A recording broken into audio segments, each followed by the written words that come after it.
A dying father's last wish falls upon his son, Shuichi. Protect the family. His mother puts on a brave face, packing his favorite lunch to support him. Even his little sister's innocence reminds him of the heavy burdens he now carries. But the promises made at home are shattered by the cruelty he faces outside. He returns to school only to find his tormentors have a new target. Shuichi's attempt to play the hero is met with a furious, mocking challenge. The girl he tried to save warns him to stay away, knowing the danger he's in. In the pouring rain, a pair of blinding headlights suddenly rushes towards him. He turns just in time to see the truck that's about to change everything. As his world fades to black on the wet pavement, a single thought echoes in his mind. His final thought as he lies broken on the asphalt. Is this the end? But as his life fades, a mysterious blue light appears, drawn to his final thoughts of family. Visions of the ones he failed to protect flash before his eyes, a final painful apology. His greatest regret isn't his own fate, but the tears of those he left behind. As the crowd gathers, his very lifeblood flows away, pulling his soul into the unknown. His consciousness awakens not in the afterlife, but soaring over a new world, the magic continent of Arcanus. Down below, a massive crowd gathers for a sacred annual event known as God's Blessing. It's a day where children can offer their most prized possession for a chance at greatness. A successful offering summons a divine spirit, unlocking a child's potential to become a magician. But this divine opportunity isn't for everyone. A piece of candy won't cut it when the gods demand jewels. For the wealthy, a pair of dazzling sapphire earrings is the bare minimum for the gods' attention. A smug noblewoman flaunts her offering, confident that money can buy divine favor. But whispers in the crowd turn to another family, the Ryans, who've gambled their entire fortune on this day. And right on cue, the subject of everyone's gossip makes their grand entrance. The Ryans arrive, a picture of nobility, but the crowd wonders if their desperate bet will pay off. Holt Ryan, the family head, stares ahead, having risked it all on a single desperate hope. All their hopes rest on their two youngest children, Lucas and Julia, believed to be geniuses. The officiant's voice booms, calling for the next participant to step forward. Little Julia Ryan is called to the stage, her family's future resting on her tiny shoulders. With nervous hands, she offers her most precious treasure, a small golden tiara. In response to her offering, a brilliant blue magic circle ignites the stage. The entire hall is engulfed by crackling energy as the divine power manifests. A noblewoman gasps in shock. It's the legendary blessing of the thunder god Kaiha. And it's a level 7 blessing, a feat of power not seen in over 12 years. The crowd erupts, convinced the Ryan family has been blessed with an unparalleled genius. When the blinding light finally fades, the little girl stands there, seemingly unfazed. Julia looks around, adorably confused by the commotion, while her parents weep with joy. But the crowd whispers that her tiara, while impressive, wasn't nearly enough to bankrupt the family. Their attention shifts to her brother, Lucas, who smugly holds the family's true secret treasure. He calmly adjusts his cravat, preparing to make an offering that will dwarf his sister's. With a final adjustment, Holt Ryan sends his son off to secure their family's legacy. An attendant reveals their offering, not a jewel, but an ancient, foreboding sword. The crowd recoils in terror, sensing the dark, demonic power coiled within the blade. But Lucas smirks, channeling its energy to summon the legendary god of fire himself. His family's hopeful faces flash in his mind, a reminder of what's at stake. Spectators realize the Ryans have bet everything on this one priceless, forbidden item. The young boy walks toward the altar, carrying the full weight of his family's desperate gamble. As the sword touches the stone, the magic circle ignites in a furious, blazing vortex. Its power is so immense it tears through the roof, turning the sky into a hellish crimson. His father can only stare in awe, wondering if they've just witnessed the impossible. A level 9 blessing.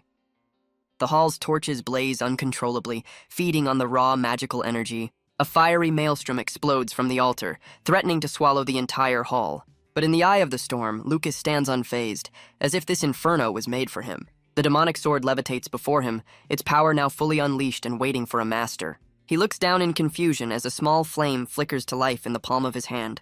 That flicker quickly erupts into a raging inferno, the fire reflecting in his wide, astonished eyes. The divine flames consume him, triggering a shocking and painful transformation. From the ashes of the boy rises a new being, his hair now a spectral blue gripping the legendary blade. The cataclysmic power finally subsides, leaving only glowing embers in its wake. Outside, the crimson sky clears as if nothing ever happened, leaving the world in stunned silence. Holt Ryan frantically searches for the spirit's messenger, but the stage remains ominously empty. His daughter's gasp turns everyone's attention back to the altar for the shocking finale. Instead of a divine blessing, Lucas is violently thrown backwards by an unseen force. A shattered lollipop hits the floor, a perfect symbol for the family's broken dreams. The boy crashes to the ground, his eyes wide with the shock of his catastrophic failure. His little sister can only watch in horror as tears stream down her face. Panic erupts as the family rushes to their fallen son's side. His parents desperately try to wake him, their minds reeling from this disastrous turn of events. The officiant delivers the grim verdict with a single, devastating sentence: the god rejected him. Lucas Ryan, the family's greatest hope, was just publicly shunned by the progenitor of magic itself. Unseen by the crowd, Shuichi's wandering soul descends upon the fallen boy. Far away, in the fiery divine realm, the god of fire is throwing a tantrum, the source of his fury. That cursed sword, an old enemy he can never forgive. He draws a blade of pure magma, ready to settle this ancient score once and for all. But his mighty act of vengeance is just a little puff, extinguishing the boy's soul. The god of 10,000 fires smugly declares his mercy, having only obliterated the kid's soul. His little attendant spots a problem. A new soul from another world just took up residence. The god scoffs, deeming the otherworldly soul an insignificant pest not worth his time. With the soul situation dismissed, he turns his focus back to the real business, judging the loot.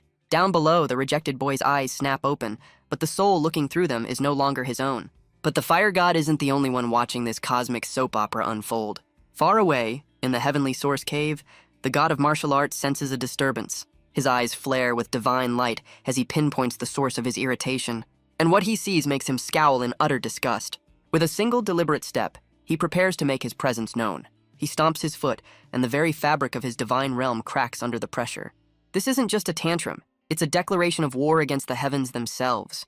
He brings his foot down again, channeling his godly fury into the blow. The celestial plane shatters like glass, unable to contain his rage. Because if there's one thing the god of martial arts hates, it's a cheater getting a second chance. The god of martial arts stands before the cosmic entity that governs the very laws of this world. He boldly accuses this source of power of deliberately holding him back from true greatness. The cosmic horror responds not with words, but by baring a terrifying maw of razor-sharp teeth. It lunges forward, a shadowy behemoth intending to swallow the defiant god whole. A torrent of dark energy erupts from its mouth, aimed to obliterate this insolent deity. The beast roars, confident its overwhelming power will crush any and all resistance. But the god of martial arts just smirks, winding up a punch that crackles with divine might. He unleashes a fist of pure, concentrated fury, ready to meet the challenge head-on. His golden strike collides with the darkness in a cataclysmic explosion of power. And with a single reality-shattering blow, he proves that even cosmic horrors should fear a god's wrath. The god of martial arts stands victorious, the defeated cosmic entity now just a memory. The very fabric of reality swirls around him, still reeling from the force of his punch. With his point made, he turns his back on the chaos and walks into the light. A smug grin spreads across his face, the taste of victory sweet. He scoffs, unimpressed, declaring the so-called source of power was no match for him. But his celebration is cut short by a tiny, frantic light speeding towards him. It's his attendant spirit, a ridiculously buff fairy, crying his name in a panic. The god catches the tiny being, annoyed by the interruption to his grand exit. His annoyance turns to shock as he senses a familiar aura has been extinguished. His former partner is gone. The attendant shows him a vision of destruction, forcing the god to wonder what disaster has befallen the Arcana's continent. The god of martial arts fumes, remembering a time when his craft reigned supreme over magic. His tiny, muscle-bound attendant scolds him for letting his obsession make him a cosmic pushover. But the god just smirks, claiming he's too cool to bother spreading his own teachings. Suddenly, a flicker of flame appears above him, a sign that his destiny is calling. The fairy reminds him of his duty to ensure the future of martial arts. With a heavy heart, the god accepts his responsibility to pass on his legacy. He steps into the void, ready to find a successor worthy of his power. His divine essence shoots across the cosmos, a single star seeking its new home. Meanwhile, Shuichi's soul drifts in the darkness, confused by the voices and wondering if this is the afterlife. His eyes snap open, but they're no longer his own. He's been reborn in a new world. His consciousness is flooded by the face of a very grumpy, very buff deity. He wakes up with a killer headache and a serious case of, "Where the heck am I?" A booming voice introduces itself as Mars, the god of martial arts, here to grant a blessing. But all he sees are tiny lights floating around his very fancy, very large bed. Suddenly, a swarm of tiny, ridiculously muscular fairies zips into his room, announcing their master's arrival. Shuichi can only stare in disbelief, completely baffled by this bizarre turn of events. Before he can even process the offer, a golden beam of divine light slams into him. His eyes blaze with power as he receives a level 9 blessing, removing all limits to his potential. The incredible power surge leaves him drained, collapsing back onto the bed. Waking up again, he struggles to grasp the reality of receiving a god-tier power-up he never asked for. He can't help but wonder if all fairies in this world are ridiculously ripped. The whole situation has him reeling, trying to make sense of how he's even here. His mind flashes back to the truck, the rain, and the life he left behind. Then, a jolt of understanding hits him like a bolt of lightning. He's slammed with the memories of another boy's life, Lucas Ryan. A bitter laugh escapes him as he wonders if this is some cruel cosmic joke. He's been reborn as a failure, a child abandoned by the gods and soon, his family. Looking at his glowing hands, his only thought is for the family he can no longer protect. He's been blessed by the god of martial arts, but he doesn't know the first thing about fighting. Just then, a broken lollipop rolls into view, a perfect symbol of his shattered new life. His dark thoughts are interrupted by a small, timid voice calling out to him. A little girl stands in the doorway, tears in her eyes, calling for her big brother.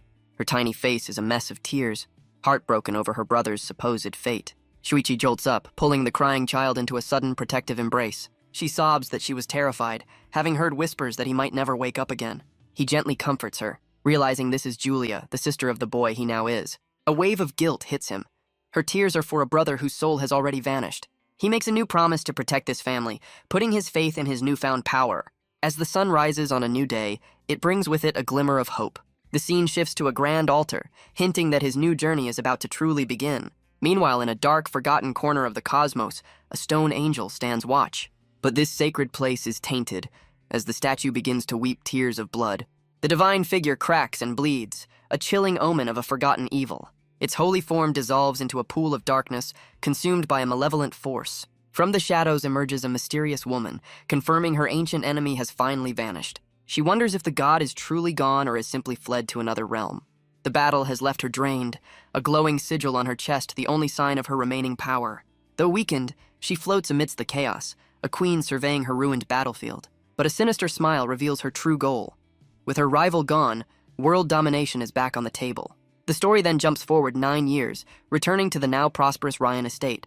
A grown-up Lucas wipes away his sweat, looking every bit the refined young master. He notes the clear sky, deciding it's the perfect time to check on his sister Julia's training. But as he sets off to find her, a thorny shadow suddenly looms in his path. His sharp senses instantly pick up on the approaching magical ambush. A massive thorny vine whips out from the bushes, ensnaring him in a flash. Lucas sighs in annoyance, recognizing this all-too-familiar brand of petty harassment. He glances back, already knowing the culprit is his smug half-brother Jeremy. Jeremy mocks him with a sneer, surprised the family's failure is still hanging around. He smugly reminds Lucas that this training ground is for mages only, not rejects. The thorny vines tighten their grip, a painful reminder of his place in the family. Jeremy leans in with a twisted smile, threatening to teach Lucas a painful lesson. But Lucas simply responds to the empty threat with a massive bored yawn. He calmly informs his half-brother that his powerful sister is due back any second. His eyes narrow as he warns Jeremy to let him go, unless he enjoys being struck by lightning. Jeremy scoffs, calling him a weakling who can only hide behind his little sister's reputation. In that exact moment, a massive bolt of purple lightning strikes him from a clear sky. The bully is left a smoking, crispy mess, much to his attendant's absolute horror. Lucas glances over, not surprised to see his sister Julia approaching, staff in hand. Her adorable pink staff crackles with an anything but adorable amount of raw power. The now-grown Julia issues a final, chilling warning.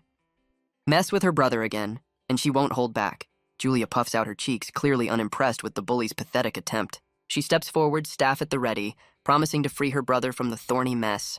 With a flick of her wrist, the magical restraints crumble into useless pieces on the ground. Lucas gives his sister an affectionate pat on the head, much to the defeated bully's dismay. He then turns his attention to Jeremy, smugly asking if the lesson has finally sunk in. Jeremy can only seethe with rage, utterly humiliated by the powerful sibling duo. He and his attendant make a comically fast retreat, not wanting another taste of Julia's lightning.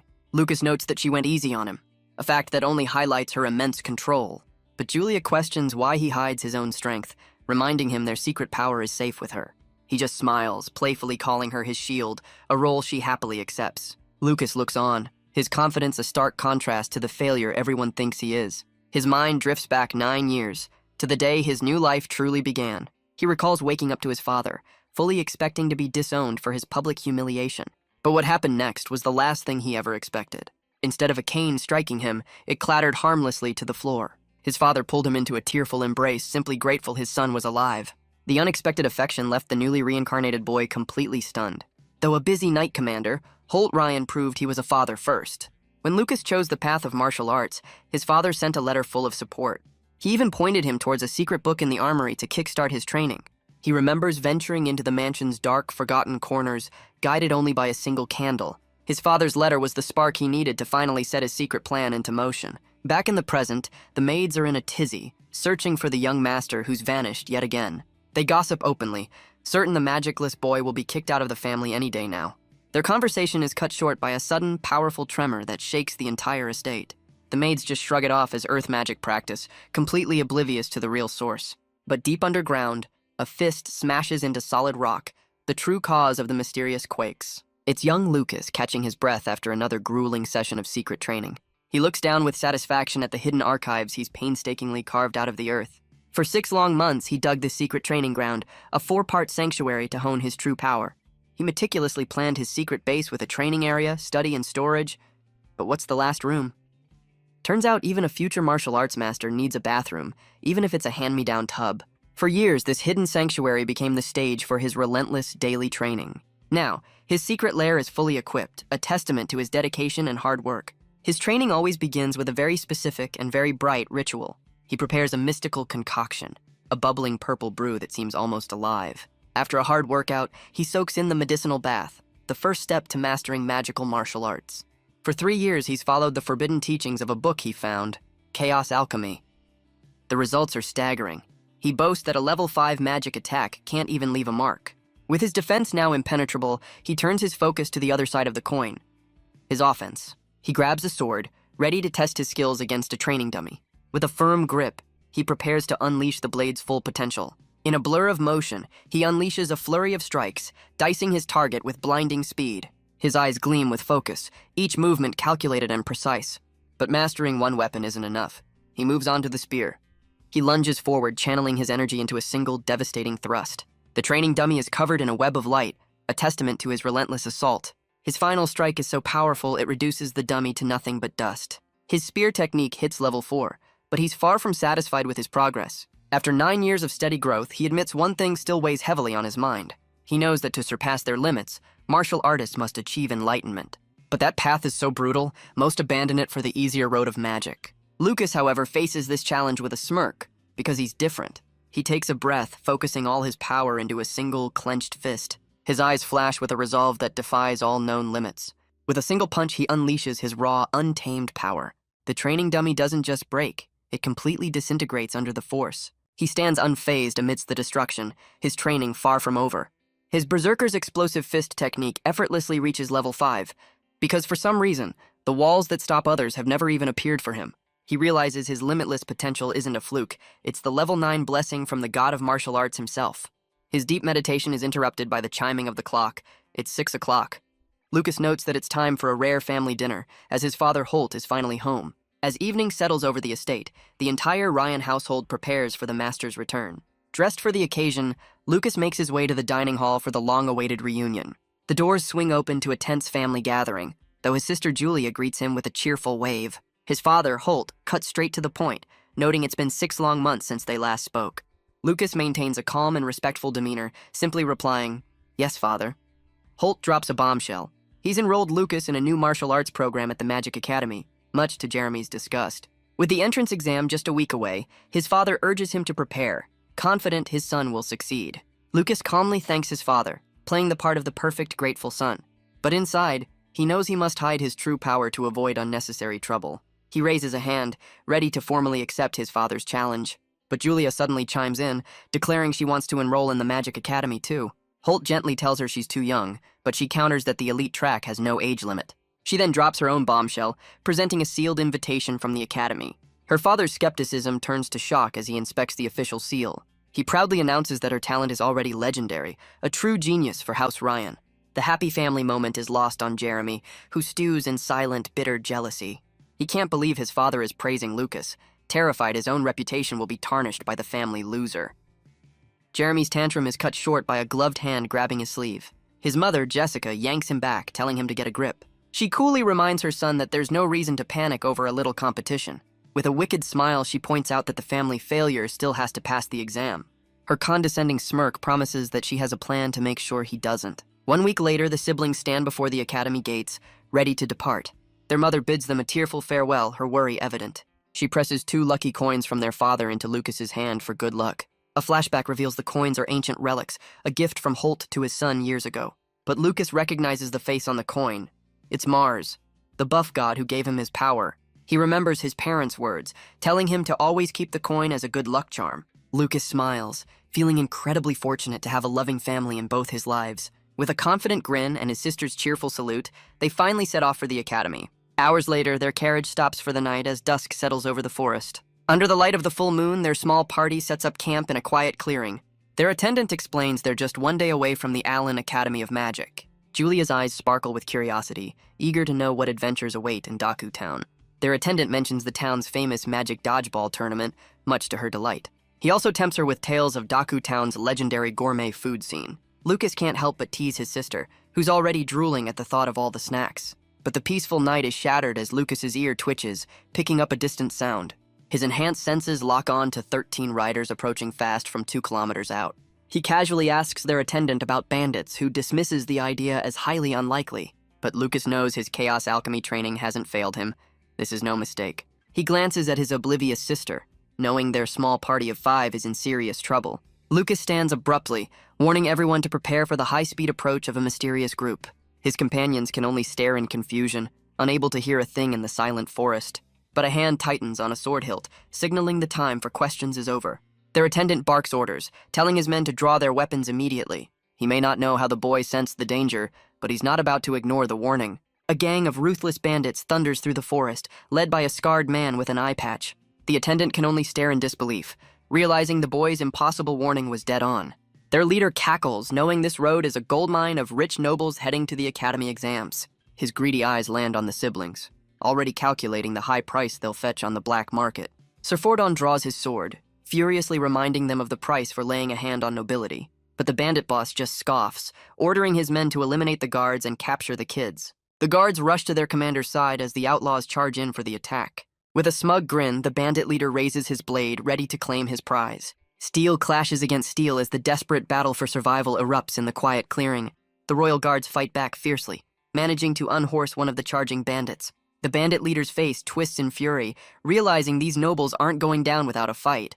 Sir Fordon proves he's more than just an attendant, his blade a blur of deadly efficiency. With eyes of steel, he vows to protect Lady Julia, ready to face the entire gang alone.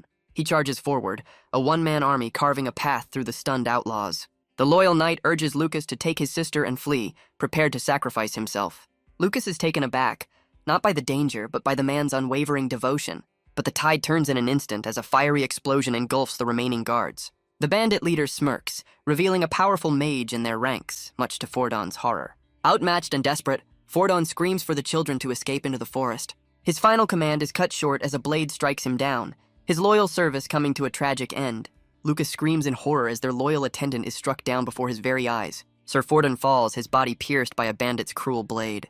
But even in defeat, the old knight vows to protect the children with his last breath. Lucas knows the man is no match for a mage, realizing his plan to stay hidden is officially over. Memories flash through his mind.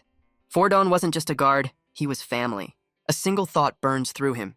He will not let another family die. He gently pushes his sister behind him, his fist clenching with resolve. With a look of cold fury, he announces he's joining the fight. Julia can only nod, her small voice telling her big brother to be careful. In a blur of motion, Lucas explodes into action, a silent storm of vengeance. Sir Fordon unleashes a final desperate slash, refusing to go down quietly. But his strength finally fails him, and the old knight collapses to one knee. The bandit leader moves in for the final blow, ready to end the loyal attendant's life. Fordon's eyes blaze with defiance, ready to meet his end with unwavering honor. Suddenly, an unseen force slams into the bandit, sending him reeling backwards. The outlaws stare in disbelief, completely baffled by the sudden turn of events. A golden streak of light zips through the clearing, finding its first unsuspecting target.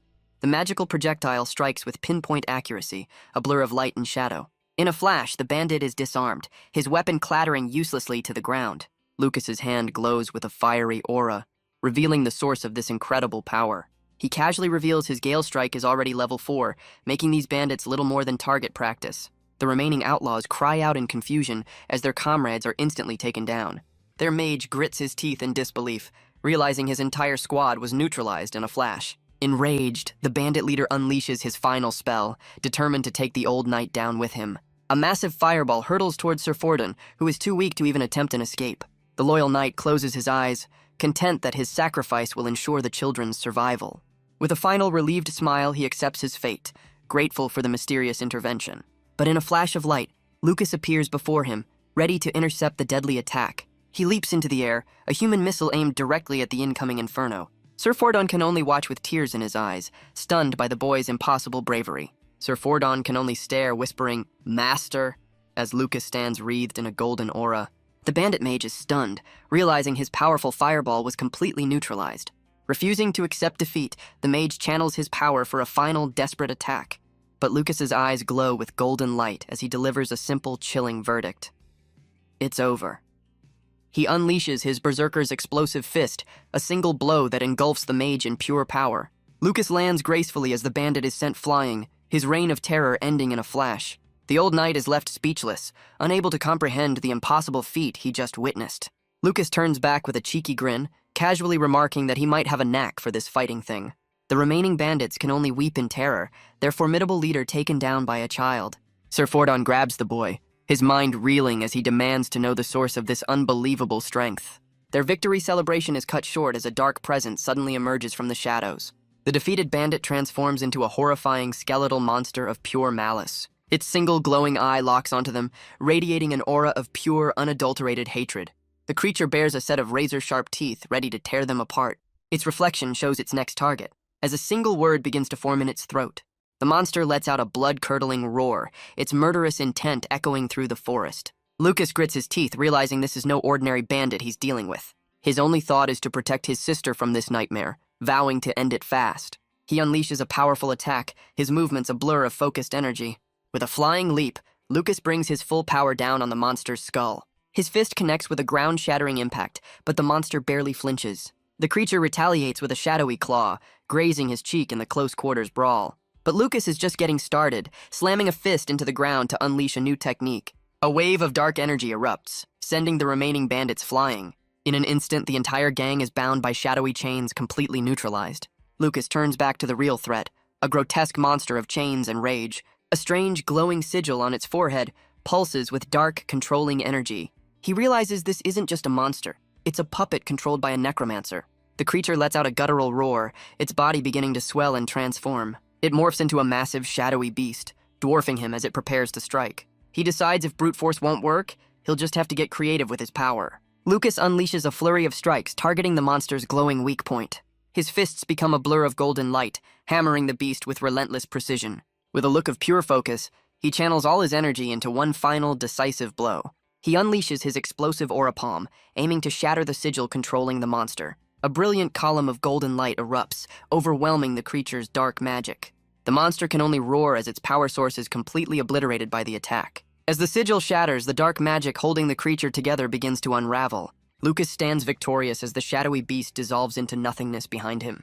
The immense power drain finally hits him, and he collapses to the ground, utterly spent. He lets out a sigh of relief, his sister's worried cry cutting through the silence. His expression softens as his little sister runs into view, overjoyed that he's okay. With a flying leap, she tackles him in a hug, gushing about how amazing her big brother is. The loyal knight, however, is still trying to reboot his brain after witnessing the impossible. But his moment of peace is shattered as his keen senses alert him to a new arrival. The sharp whinny of a horse confirms his suspicion. They're not alone. On its back sits a mysterious woman, her long silver hair a stark contrast to the dark forest. A closer look reveals she's a prisoner, bound and gagged, with a smaller figure clinging to her back. Elsewhere, the defeated bandits are dealt with in a grim and final manner. Deep in her lair, a sinister figure learns her pawn was eliminated, her curiosity piqued by the unknown player. She decides that for now, restoring her power is the only thing that matters. Back in the forest, the night sky offers a moment of calm after the storm. The small girl introduces herself as Maya Rasta, catching everyone's attention. Lucas racks his brain, certain he's heard the name Rasta before. By the fire, Julia agrees, finding the name oddly familiar as well. Lucas connects the dots, realizing they're both noble families from the same region. Julia then turns to the silver-haired woman, asking how they fell into the bandits' trap. Tears well up in the woman's eyes as the traumatic memory resurfaces. She recalls the bandits appearing out of nowhere, their laughter echoing through the woods. Her guards were taken down, and her loyal maid was captured while trying to protect her. The maid tearfully recalls how her pleas of nobility were completely ignored by their captors. The bandits were cruel, their only goal to profit from the suffering of others. The silver-haired woman shivers, confirming their true target was always the children of nobles. Lucas calmly reassures them, letting them know the threat has been permanently dealt with. But his stoic silence hides a mind already piecing together a much larger puzzle. Later, Sir Fordon reports that the girls have retired for the night, leaving the two men alone. Lucas turns to the old knight, asking for his thoughts on their unexpected guest's harrowing tale. Fordon grimly agrees, suspecting this gang has been preying on nobles for quite some time. But Lucas points out this wasn't just any gang, they had a mage and a necromancer in their ranks.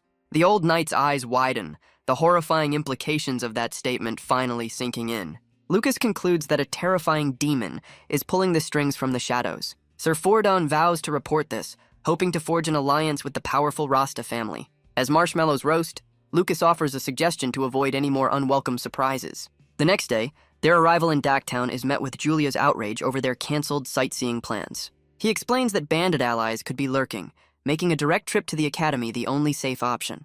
Lucas gently asked for their understanding, emphasizing that their safety is his top priority. The silver-haired Maya quickly agrees, siding with his cautious approach. But his logic does little to stop Julia from pouting, much to his exasperation. A sly grin spreads across his face as he comes up with the perfect way to appease her. He promises a trip to the gourmet district later, a bribe that instantly wins his sister over. The siblings press against the carriage window, their faces alight with the excitement of arrival. Their carriage rolls into a breathtaking cityscape, the largest town outside the imperial capital. The streets are a vibrant, bustling hub of activity, alive with the energy of the crowd. Even the locals are in awe of their town, a thriving metropolis second only to the capital itself. Maya is equally enchanted by the lively atmosphere, a welcome change from the dark forest. Lucas watches the girls' excitement with a knowing smile, a silent observer of their joy. But a flicker of nostalgia crosses his face, a feeling of strange familiarity in this new place. He realizes the town's energy is a perfect echo of the city he left behind in his past life. Their sightseeing is interrupted by a clown selling screaming mandrakes, much to the girls' horror. But Julia's fear is quickly replaced by hunger, as visions of delicious pastries dance in her head. Lucas returns with an armful of treats, much to his sister's absolute delight. The girls bond over a pink donut, their friendship blossoming amidst the chaos. He watches them with a gentle smile, finding a rare moment of peace on their journey. With their bellies full, the carriage rolls on towards their final destination. They finally arrive at the grand gates of the academy, where Sir Fordon must leave them. Lucas confidently reassures the old knight, promising to keep his sister safe. But Julia playfully tackles him, insisting that she'll be the one doing the protecting. He pats her head with a grin, happy to rely on his genius magician of a sister. Sir Fordon watches the exchange with a bittersweet expression, his duty now in their hands. Maya observes their dynamic with a curious smile, intrigued by the powerful yet playful siblings. Sir Fordon watches them go, his duty fulfilled as a new chapter begins for the children. Julia gushes about her new friends, completely oblivious to the budding romance beside her. Maya can't help but feel a spark of gratitude, finding herself drawn to the kind-hearted siblings. Her heart flutters as she realizes her admiration for Lucas might be something more. But Sir Fordon suddenly recalls a crucial piece of their shared history. He reveals that Lucas and Maya were once engaged, childhood sweethearts destined for greatness. That is, until Lucas's public failure shattered their arranged future, branding him a talentless reject. Now they stand before the Allen Magic Academy, one of the most prestigious schools in the Empire. It's a place where mages are forged over 6 years, mastering the elements to earn their place in the world. But for the truly gifted, a special exam offers a fast track to graduation, a challenge Lucas seems ready to explain. Lucas's eyes narrow as he explains the special exam is a shortcut for the truly exceptional. Julia pouts, disappointed she won't be taking the entrance exam with her new friend Maya. He reassures her that Maya already left with her family, safe from any further danger. Lucas shifts their focus to the task at hand, promising they'll all be classmates soon enough. With her spirits lifted, Julia is all fired up and ready to find the reception desk. Their arrival immediately draws a crowd, with onlookers gushing over the adorable sibling duo. But their search is cut short when a calm voice calls out, stopping Julia in her tracks. The voice belongs to Mina, the impeccably dressed vice president of the student council. She leans in with a smile, assuming the little girl must have snuck in to follow her big brother. But Julia proudly declares she's here for the exam too, leaving the vice president utterly baffled. Mina connects the dots, realizing this little girl might be the elite division's special recruit. A knowing smile spreads across her face as she confirms her theory. She kneels down, warmly addressing the girl by her full name, Julia of the Ryan family. Julia is taken aback, wondering how this stranger already knows who she is. Mina brushes off the question, completely ignoring Lucas as she leads the young prodigy away. But Julia quickly reminds her that her brother is also here to take the exam. The vice president is flustered, having completely forgotten about the boy applying for the martial arts department. Just then, a smug voice cuts in, mocking anyone foolish enough to practice martial arts at a magic academy. Lucas is surrounded by condescending glares, realizing the prejudice against martial artists runs deep here. His sister puffs her cheeks in fury, declaring that in reality, these arrogant mages are all just weak trash. Lucas scoffs internally, dismissing the arrogant mages as nothing more than background noise. Her fiery defense leaves the vice president and the other students completely speechless. Mina quickly collects herself, embarrassed by her momentary loss of composure. She turns her attention to the boy who started it all, finally addressing him by name. With a professional smile, she offers to guide Lucas through the registration process. He's pleasantly surprised, noting she's one of the few who treats him without judgment. They're led towards a massive sun-drenched hall where the exams are about to begin. Mina magically produces their official exam emblems from a swirl of papers. She instructs them to wear the emblems, which contain their unique exam numbers. Lucas explains the exam is in 3 parts, starting with a test of their magical potential. He continues, explaining the second test measures their sensitivity to elemental spirits. Finally, they'll gauge their destructive power by blasting a dummy puppet. Lucas questions if martial artists follow the same magic-focused exam, and Mina confirms it's for fairness. He internally scoffs, realizing they were just too lazy to create a proper martial arts test. With a crack of his knuckles, he decides this is the perfect opportunity. He's determined to show them a fraction of his real power and shatter their prejudice. The first exam begins in the potential measurement room, where applicants must touch a magical device, but the proctor is already staring in disbelief, his attention fixed on a single student. The old man declares this an unprecedented event, a once-in-a-thousand-years miracle. Meanwhile, another applicant scores a pathetic 0, making Lucas's earlier score of 1 look almost impressive by comparison. Lucas lets out a bored sigh, completely underwhelmed by the so-called talent on display. Another applicant steps up, causing the orb to glow with a faint purple light. The crowd gasps in shock as the proctor identifies the rare purple glow. Her level 7 potential instantly marks her as one of this year's top prospects. But Lucas just scoffs, wondering why everyone is so impressed by such a mediocre display. He then calls out to his sister, telling her it's time to stop holding back. The proctor overhears this and starts sweating, wondering what holding back could possibly mean. Julia places her hands on the orb, which immediately erupts in a blinding golden light. The golden energy intensifies, pulsing with a power the Academy has never seen. The entire hall is engulfed in a divine radiance, leaving every single student utterly speechless. The proctor's jaw drops as the orb displays a perfect 10, a legendary score that leaves him utterly speechless. Even the vice president is stunned, remembering a similar prodigy 2 years ago, but admitting this girl's talent is on another level. The golden light fades, leaving the little prodigy looking slightly dazed by her own incredible power. The moment the test ends, she joyfully leaps towards Lucas, her face beaming with pride. He catches her in a hug, proudly declaring that his little sister is going to be a great magician. But whispers erupt from the crowd, with one student questioning how a genius and a loser could possibly be siblings. Lucas just smirks, knowing his plan is working. No one would dare make an enemy of a prodigy just to mess with her brother. And right on cue, Julia fiercely defends him, confirming his strategy. Her talent is the perfect shield for his peaceful school life. His mind flashes back, revealing he's worked tirelessly for the past 3 years on this very plan. He secretly used the sorcerer's initiation skill to boost his sister's power, a gamble that is now paying off spectacularly. The proctor announces the second exam, but Lucas knows this is the day his master plan truly shines. The students are herded like cattle towards the next grand hall for their compatibility test. Lucas and Julia step through a massive archway, ready to face the next challenge together. They enter the compatibility test venue, a grand chamber where elemental spirits await.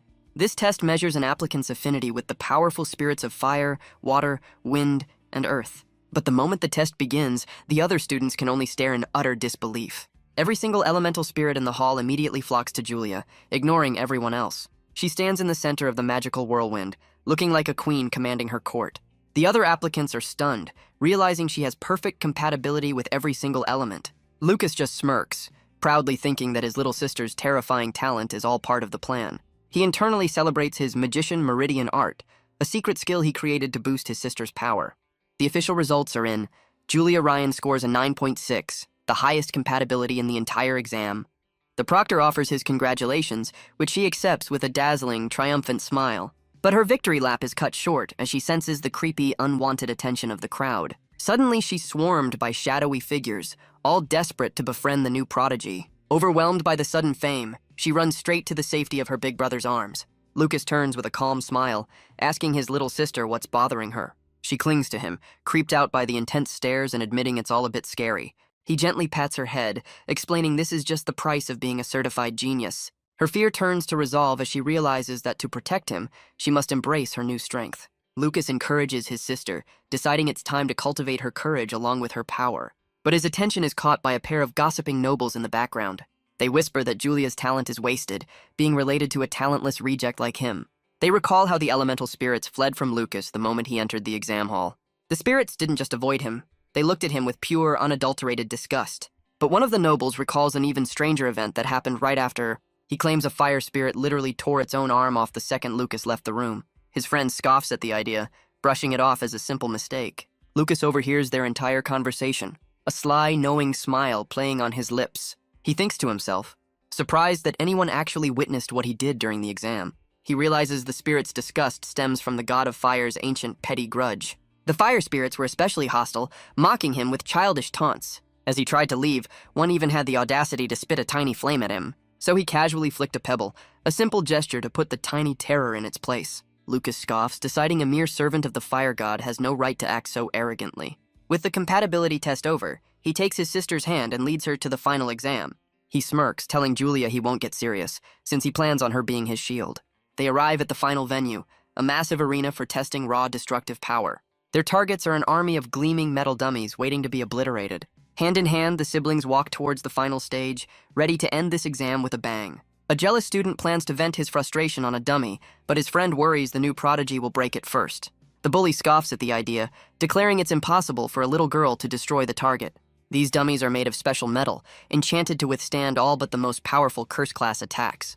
Lucas surveys the arena, a smirk playing on his lips as he sizes up the sturdy targets. He clenches his fist, realizing this is the perfect chance to test out a level 6 skill. Lucas cheekily decides the school is worth it just for the high-end training equipment, much to Julia's confusion. The other students panic, begging the proctors not to spring a surprise test on them. A stern-looking proctor cuts through the noise, demanding the applicants line up immediately. But a smug noblewoman steps forward, declaring the talentless should move to the back of the line. Her eyes flare with a menacing red light, a clear challenge to anyone who dares to disagree. She unleashes a powerful aura, her heart glowing as she sizes up the competition. With a condescending huff, she dismisses the siblings as beneath her notice. But Lucas and Julia simply walk past, completely unfazed by her little power trip. The noblewoman blocks their path, her words dripping with condescension as she addresses the young prodigy. Her eyes blaze with a terrifying intensity, a clear warning to the siblings. Julia immediately hides behind her brother, intimidated by the older girl's menacing presence. She whispers to Lucas that this new rival is seriously creeping her out. Lucas steps forward, calmly asking the bully for her name. She proudly introduces herself as Era Miranda, granddaughter of a powerful duke. The name rings a bell. The Miranda family is one of the 3 most powerful noble houses in the entire empire. The Miranda clan is legendary, having once produced a world-renowned magician. He then recalls that his own mother, Catherine, was a Miranda, making this a family affair. Lucas connects the dots, realizing this arrogant girl is his cousin, Ira. She glares back, completely baffled by his sudden, casual questions. He calmly reveals their family connection, much to her and everyone else's surprise. Ira fumes, vowing to publicly humiliate the rude cousin she never knew she had. Her eyes glow with a menacing red light as she prepares to cast a powerful spell. A magical sigil appears before Lucas, a curse meant to bend him to her will. She unleashes her spell, commanding him to embarrass himself in front of the entire crowd. But Lucas just smiles, completely unaffected by the powerful mind control magic. Ira's fury is so intense she's practically a hissing cat. He smugly questions the Miranda family's etiquette, using mental magic on a relative you just met. She's stunned, her best spell failed, but a weak curse is no match for a martial artist's will. Just then, the proctor calls his name, forcing him to cut the family drama short. Ira's rage shifts targets, her accusing finger now pointed directly at his little sister. She furiously declares she'll be taking first place, refusing to be outshone by a child. Lucas just glances at the floating scoreboard, a knowing smirk on his face. The results are already in. Julia is number 1 and his arrogant cousin is a distant second. He decides then and there that for his plan to work, Julia must remain at the top. But for now, he just offers his genius sister a piece of candy, completely unbothered by the drama. Julia curiously tastes the candy, her cheeks puffed out in concentration. He shoves a glowing, angelic-looking potion down her throat, a secret power-up in disguise. She immediately coughs, betrayed by the bitter taste of his so-called treat. Lucas just smiles, explaining the rare potion will boost her power instantly. Just then, a booming voice calls his name, summoning him to the final test. As he runs off, Julia tearfully vows to never trust his cooking again. His boots kick up dust as he steps into the massive, sun-drenched arena. With a confident stride, Lucas walks towards the proctor, ready to face his final challenge. The proctor instructs him to unleash his full magical power on the training dummy, but Lucas calmly interrupts, delivering a line that will stun the entire academy. "I cannot use magic." The proctor stares blankly, his mind struggling to compute the words "no magic." He then smirks, asking if a physical strike would be an acceptable substitute for magic. The crowd erupts in mockery, calling him a mountain hermit who's about to break his hand. Their jeers die down as they realize his genius sister is giving them a death glare. Julia puffs her cheeks in fury, thinking only her brother's orders are saving these bullies from a beatdown. Ira is still baffled, wondering how someone so inept with magic could have completely nullified her spell. Julia proudly declares her brother is incredible, causing Ira to blush, realizing she misjudged him. But Ira quickly dismisses the thought, convinced the little girl is just blinded by naive hero worship. Her condescending thoughts are interrupted by a reality-shattering impact from the testing area. The arrogant noblewoman can only stare, her condescending smirk replaced by pure, slack-jawed shock. The entire arena is rocked by a massive explosion, leaving everyone wondering what just happened. The story rewinds 2 minutes, showing exactly how this chaos unfolded. Lucas calmly asks the proctor for permission to use a physical attack instead of magic. The proctor shrugs, casually telling him the method of attack doesn't matter in the slightest. Lucas smirks, recalling how his power spikes every 3 levels, and he's about to unleash his best move. He visualizes his extreme flash technique, a flurry of strikes that have grown exponentially stronger. Now at level 6, he channels a golden aura, knowing his power is on a completely different plane. He stomps his foot, cracking the very ground beneath him as he prepares to strike. With glowing eyes and a fist crackling with energy, he lunges forward to deliver the blow. He unleashes his punch, a golden blur of pure power aimed directly at the unsuspecting dummy. The dummy's sensor flashes red, registering the impossibly fast attack just before impact. His fist connects with explosive force, sending the enchanted metal dummy flying like a tin can. But the target doesn't just break, it's completely vaporized into a massive cloud of dust. All that's left is a shattered torso with a gaping hole where its chest used to be. Lucas stands calmly amidst the destruction, his point spectacularly and silently made. Ira is stunned, realizing his physical attack had the speed of wind magic and the power of a curse. While the crowd laughs it off as a fluke, she realizes she might be the only one seeing his true power. His calm expression confirms her suspicion. This so-called failure is hiding a monstrous amount of strength. The proctor saves face by claiming the dummy malfunctioned, awarding Lucas full marks just to move on. Lucas smirks as his plan succeeds, thanking the idiots for underestimating him while his sister celebrates their victory. But Lucas's shocking display of power was quickly overshadowed and forgotten. Instead, the other students focused on their own far less impressive magical attempts, because everyone's attention was completely captivated by Julia's explosive, once-in-a-generation talent. The little prodigy steps up to the plate, crackling with an intimidating amount of raw power. Purple lightning arcs around her staff, barely contained as she prepares to cast her spell. A massive magic circle ignites beneath her feet, bathing the entire arena in a violet glow.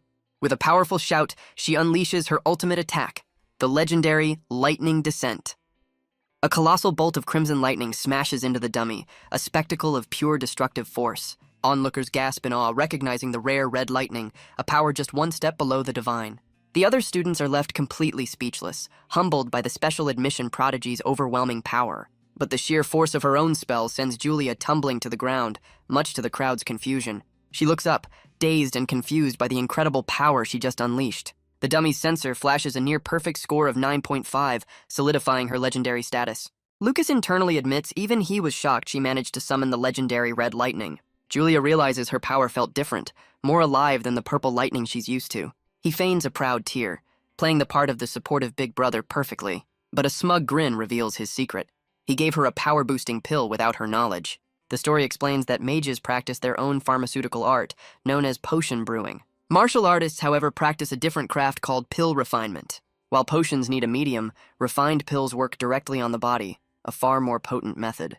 In ancient times, pill refinement was a common craft, but now it's all but a forgotten legend. These days, almost no one can craft a magic enhancement pill like the one that supercharged Julia. That's because reaching level 6 in the art of pill refinement is considered nearly impossible. In fact, the only other living master is Duke Rezin, a martial artist so respected that even mages bow to him.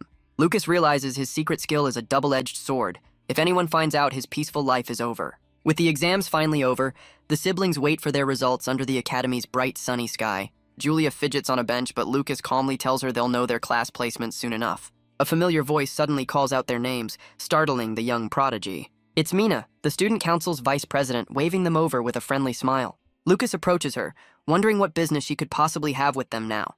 Mina delivers the good news. The siblings both ranked first in their respective tracks. Julia's eyes sparkle with excitement, absolutely thrilled to be number one in the elite track. As she celebrates, Lucas proudly tells her he's counting on his genius little sister. The vice president then asks Julia which faculty she plans to join, leaving the prodigy a bit confused. Mina explains the 5 elemental faculties, with a placement exam deciding their fate in a year. Julia considers her options, figuring the wind faculty is the best fit for her thunderous powers.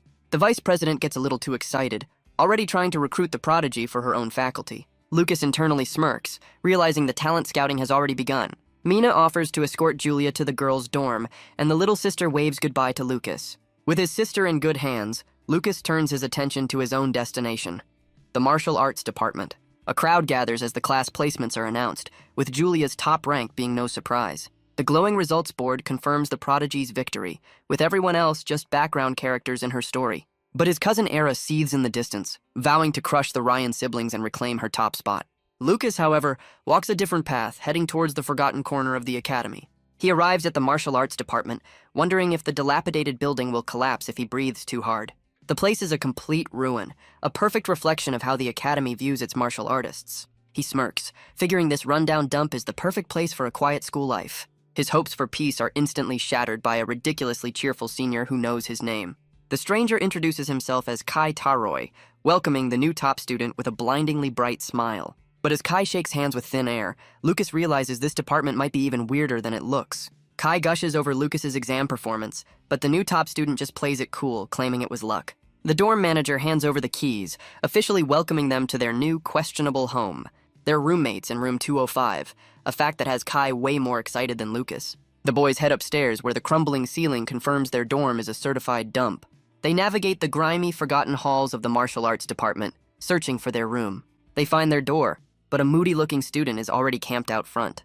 But their surprise roommates are already inside, turning their duo into a full house.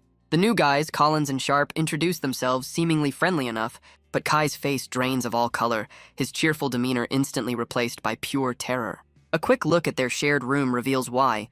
It's a dilapidated mess barely fit for living. Kai is utterly horrified by their new room, declaring it's worse than a barn. His noble sensibilities are further assaulted by a spider, as he questions Lucas's sanity for staying. The other roommates immediately label him a troublesome neat freak, unimpressed by his noble whining. But Kai has a solution, pulling out a gleaming gold coin that instantly grabs their attention. He offers the coin as a prize for cleaning the room, and his new roommates instantly snap to attention. Lucas notes the coin is worth a month's wages, confirming Kai is from one of the Empire's 3 great houses. Kai complains he didn't enroll just to rot in a dump, but Lucas tries to calm him down. He seems to agree for a second, right before a massive spider dangles in his face. The noble immediately loses his cool, screaming that their room is actually a prison cell. Lucas warns him to keep his voice down, because if the student council hears his complaints, he's a dead man. Thanks to the power of bribery, their dilapidated room is now sparkling clean. Kai smugly pays up, promising to protect his new roommates with his family's influence. The others are dazzled by the gold, completely won over by their rich new friend. Lucas can't help but be amused by Kai, the self-proclaimed god of wealth. Their moment is interrupted by the dorm manager, who arrives with their new school uniforms. He instructs them to change quickly for the upcoming entrance ceremony. But Kai is absolutely horrified by the cheap, ugly design, refusing to be seen in it. Lucas suggests they can petition the academy to improve their conditions during the ceremony. He cleverly adds that they might even get new uniforms, instantly grabbing Kai's attention. The gullible noble immediately takes the bait, while Lucas smirks at how easily he was played. The grand hall awaits, a monument to the academy's magical legacy. Lucas steps onto the polished floor, his worn boots a stark contrast to the opulence. With a confident stride, he enters the ceremony, ready to face the academy's elite. The massive auditorium is packed, a sea of mages completely unaware of the powerhouse in their midst.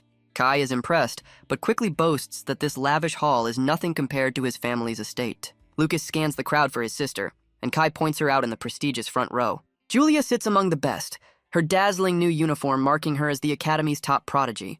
Kai notes their own seats are in the nosebleeds, a clear sign of the academy's prejudice. But Lucas just smiles, thinking his little sister looks right at home among the elite. The other martial artists fume, realizing they've been shoved to the back like second-class citizens. Lucas sits calmly, his worn uniform a silent protest against the academy's prejudice. The other students murmur amongst themselves, completely oblivious to the storm brewing in the back rows. Suddenly, the hall's candles flare to life, heralding the arrival of a powerful presence. A massive, fiery lotus erupts from the stage, stunning the entire student body into silence. The source of the incredible display is a single hand, effortlessly molding the flames. A figure descends from a stained glass window, announcing his level 6 fire mold magic with godlike authority. He declares himself the future Archmage and the current Student Council President. Theod Fullamel makes his grand entrance, ready to explain the Academy's point system to the new recruits. The crowd is instantly captivated, some swooning while others tremble under his immense pressure. Whispers of his monstrous talent spread like wildfire. A level 6 mage before graduation is unheard of. Theod explains that at this academy, everything runs on a competitive point system. He reveals that every resource, from rare skills to powerful familiars, can be bought. While manual labor earns a pittance, the real money is in faculty events. He then drops a bombshell. The new student tour was just a point farming event for the upperclassmen. Lucas finally understands why the seniors were so suspiciously eager to help them. Theod boasts about the student council's perks, with the president raking in 500 points a month. But his tone darkens as he mentions another, more dangerous way to get rich quick. With a sinister grin, he reveals the most lucrative option of all: monster hunting. Behind the academy lies a mountain range crawling with magical beasts, a gold mine for the brave. Lucas's fist clenches, the mention of the Beast Mountain Range sparking a dangerous new idea. Lucas smirks, realizing the dangerous mountain range is practically a custom-built training ground for him. Several hours later, under the cover of darkness, his secret plan is set in motion. Back in the dorm, his new roommates are knocked out cold, completely oblivious to his scheme. A stick of tranquility incense burns nearby, the secret to their deep, uninterrupted slumber. With everyone asleep, Lucas slips out, ready for his solo excursion to the Magic Beast Mountain Range. He notes the martial arts department's remote location is actually a huge strategic advantage. The only thing standing between him and his goal is a massive wall at the very edge of the school. He crouches low, channeling his immense power for an explosive, gravity-defying leap. In a blur of motion, he launches himself over the towering stone barrier with ease. Lucas soars through the night sky, leaving the academy far behind for the untamed wilderness. He zips through the forest with a grin, eager to test his skills on some real-life monsters. His first target is a massive purple beast, which he meets with a stylish acrobatic kick. The creature's eyes widen in pure shock, realizing it just picked a fight with the wrong human. With a look of cold focus, Lucas shatters its horn with a single devastating punch. The impact sends a shockwave through the forest, kicking up a massive cloud of dust. In the aftermath, the monster lies defeated in a crater, completely taken out of commission. A closer look reveals its horn was cleanly severed, a perfect trophy from his first hunt. Lucas lands gracefully, identifying his first victim as a huge black-horn frog. He inspects his prize, knowing the valuable horn can be converted into a hefty sum of points. But his true goal is far grander, earning enough points to claim a legendary skill once wielded by a god. Lucas surveys the vast mountain range, knowing he has limited time to find his targets. His eyes glow with golden light as he activates a powerful perception skill to scan the area. A wave of energy ripples out from him, mapping the entire forest for magical signatures. His search immediately locks onto a drooling maw filled with razor-sharp teeth. The source is a massive armored level 1 shell mouse, roaring in defiance. But Lucas easily shatters its defenses with a single precise chop to the head.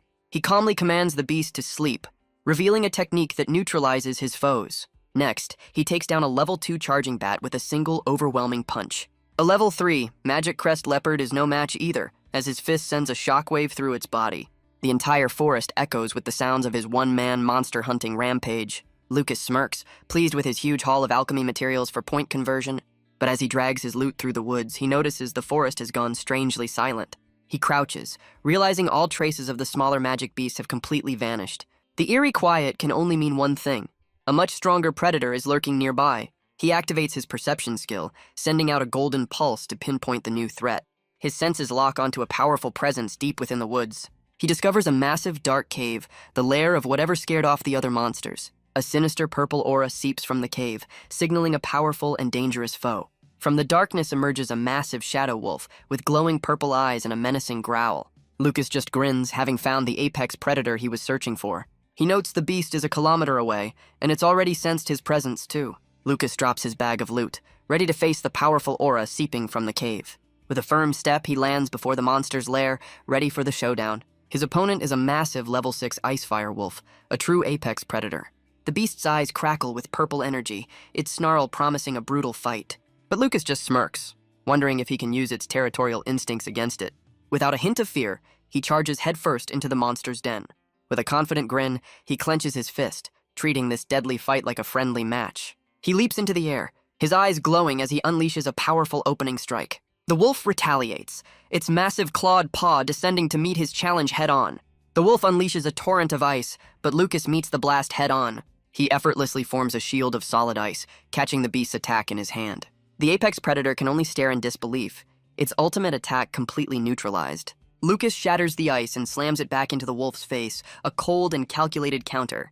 He follows up with a devastating blow, sending the massive beast crashing to the ground. The wolf retaliates with a desperate tail slam, but Lucas is already out of range. He lands calmly, disappointed that his attack wasn't strong enough to end the fight instantly. The icy remnants of his power shatter at his feet, a sign that the battle is far from over. Lucas taunts his opponent, demanding it get up and show him a real fight. Fueled by rage, the injured wolf struggles to its feet, ready for round 2. The wolf unleashes its second element, charging a powerful fire blast in its maw. It spits a concentrated beam of pure inferno, turning the cave into an oven. The fiery projectile takes the shape of a blazing bird, hurtling towards its target.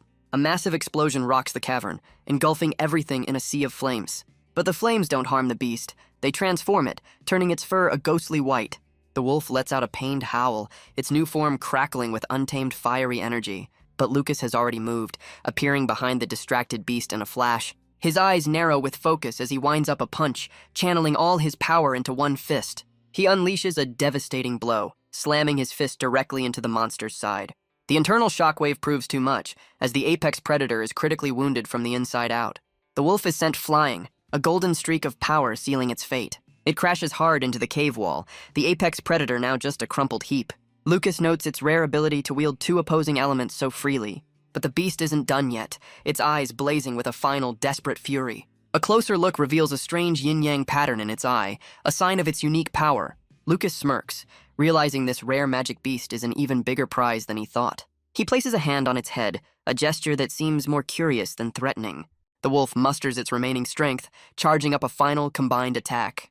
But Lucas stands unfazed, a master of elements in his own right. The beast unleashes a chaotic storm of fire and ice, its final desperate gamble. He realizes the chaotic energy is just steam, a byproduct of fire and ice clashing. Lucas cuts through the mist with a golden arc of power, aiming to end this fight. The wounded wolf finally breaks, turning to flee from this impossible opponent. With a desperate leap, the apex predator tries to escape its humiliating defeat. But Lucas is in hot pursuit, declaring that this valuable prize isn't getting away. He reaches out, his hand a blur as he prepares to stop the beast in its tracks.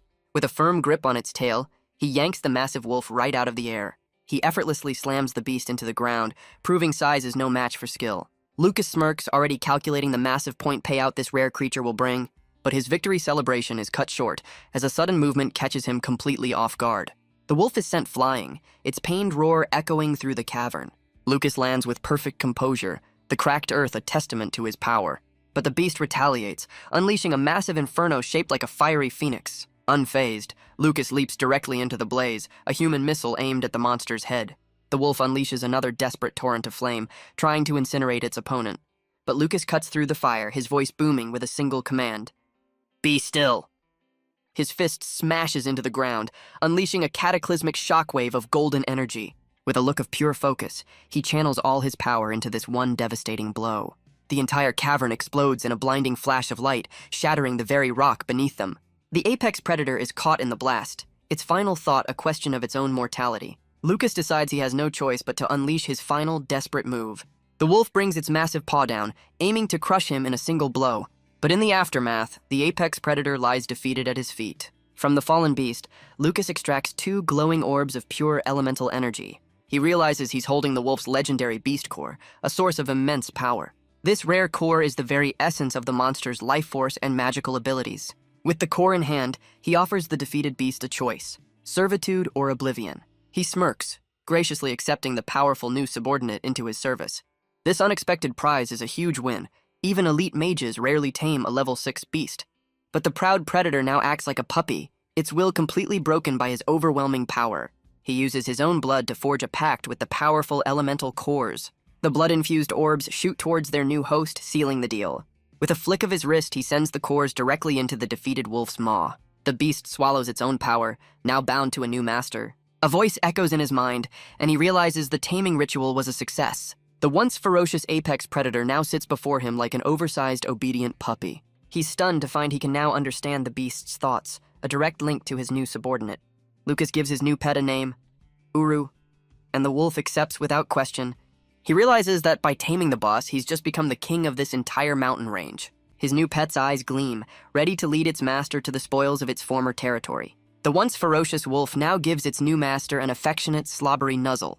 Uru leads him to a ledge, proudly announcing that its secret treasure is just ahead.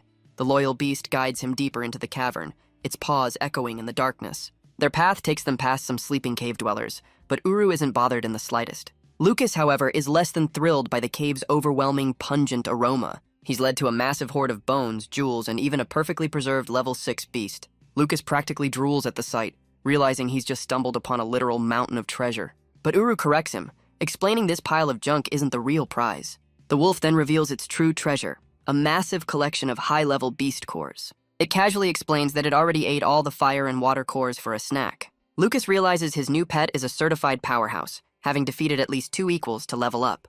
He rewards the loyal beast with a glowing treat, which Uru eagerly prepares to devour. The wolf's eyes sparkle with joy, completely won over by its new master's generosity. Lucas explains it's a recovery potion, giving Uru its first official mission: guard the treasure hoard.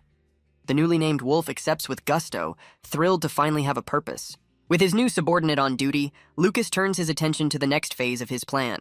A sly smirk reveals he's more than ready for his first day of class.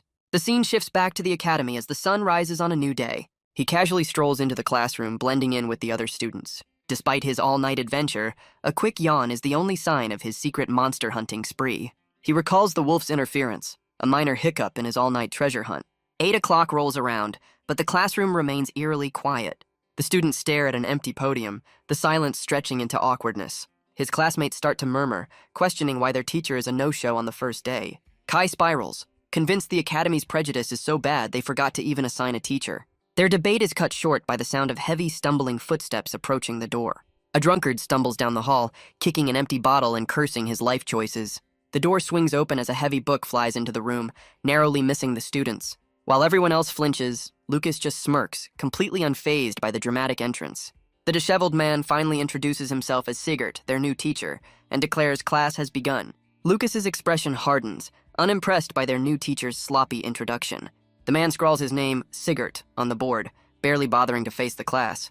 He lets out a massive yawn, making it painfully clear this is the last place he wants to be. Kai's eyes bulge with fury, his noble sensibilities completely offended by this display. He whispers to Lucas in disbelief, questioning if this mess of a man is really their instructor, but a sudden, powerful shout from the teacher sends the entire class sprawling.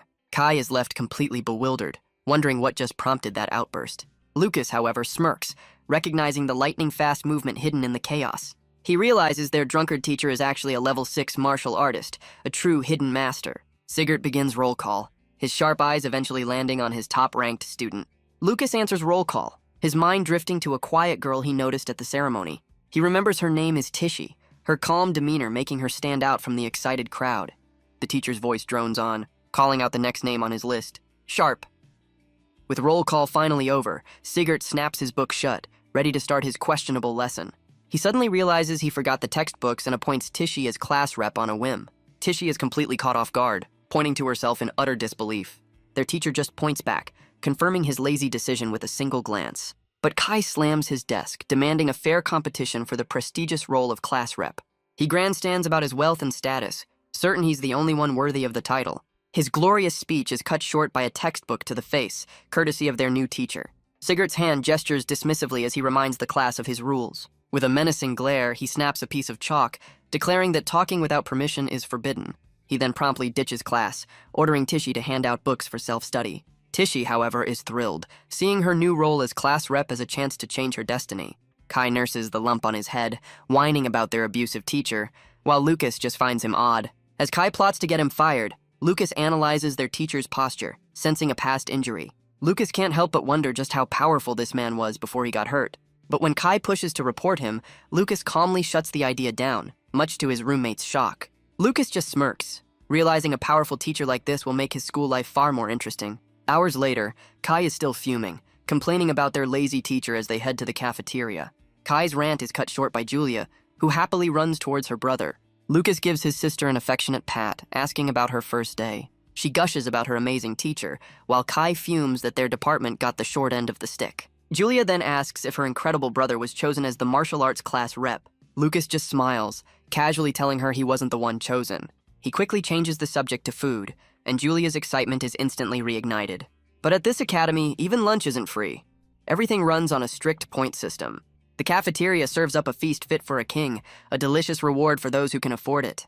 Julia happily digs in, her face a mess as she enjoys the gourmet meal. Meanwhile, Kai seethes in the background, his noble pride clearly taking another hit. Kai sheds a tear over his peasant bread, outraged by the academy's blatant point discrimination.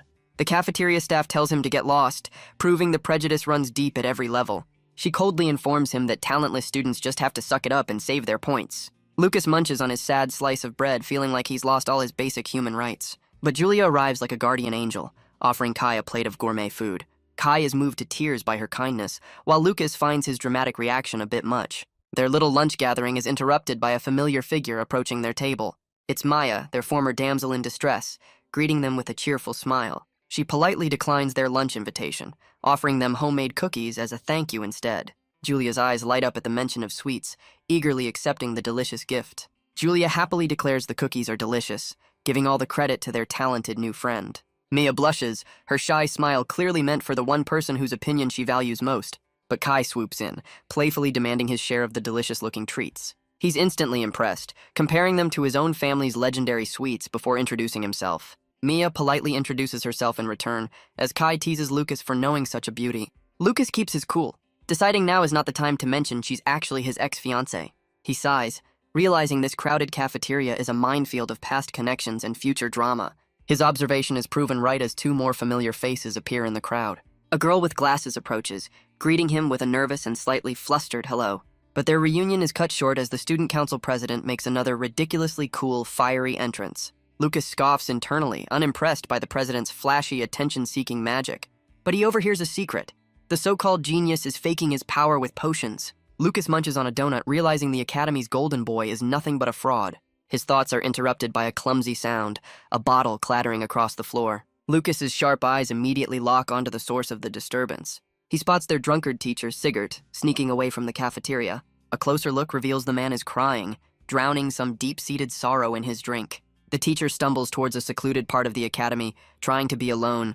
He fumbles with a door, his drunken escape anything but subtle. Nearby, other teachers gossip, confirming Sigurd's reputation as the academy's resident screw-up. The teachers hint at a tragic past, believing Sigurd is a lost cause who can't be saved.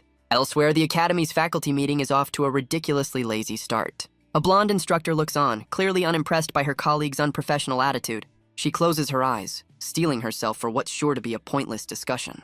An impatient finger taps the table, signaling it's time to get down to business. The board teacher finally calls the meeting to order, ready to get it over with. The headmaster announces the first major event of the year, the magical beast taming competition. He explains it's a mandatory tradition for all new students at the Allen Academy. The blonde teacher confirms they're ready with 2,000 beasts, setting the date for 6 days from now. But a smug instructor sneers, suggesting the martial arts students be excluded to avoid wasting everyone's time. But a hand slams down on the table, silencing the room in an instant. Sigurd's eyes blaze with unexpected intensity as he declares his objection to the blatant discrimination. The smug instructor backpedals, but the blonde teacher, Linda, cuts him off, siding with Sigurd. She firmly states that as long as they are students, the martial artists deserve to participate. Another teacher chimes in, agreeing that all students deserve to be treated equally. The smug instructor is stunned, wondering why anyone, especially Linda, would side with the academy's resident failure. He scoffs, questioning if they're still clinging to the legend of Sigurd's former level 8 glory. Defeated, he sneers that the martial artist will just end up crying in fear anyway. The headmaster makes the final ruling. The martial arts department is officially in the competition. The smug instructor storms out of the meeting, his plan to sideline the martial artists completely foiled. After the meeting, a colleague questions Linda's unwavering support for the martial artists. He argues the beast-taming competition is far too dangerous for students without magic.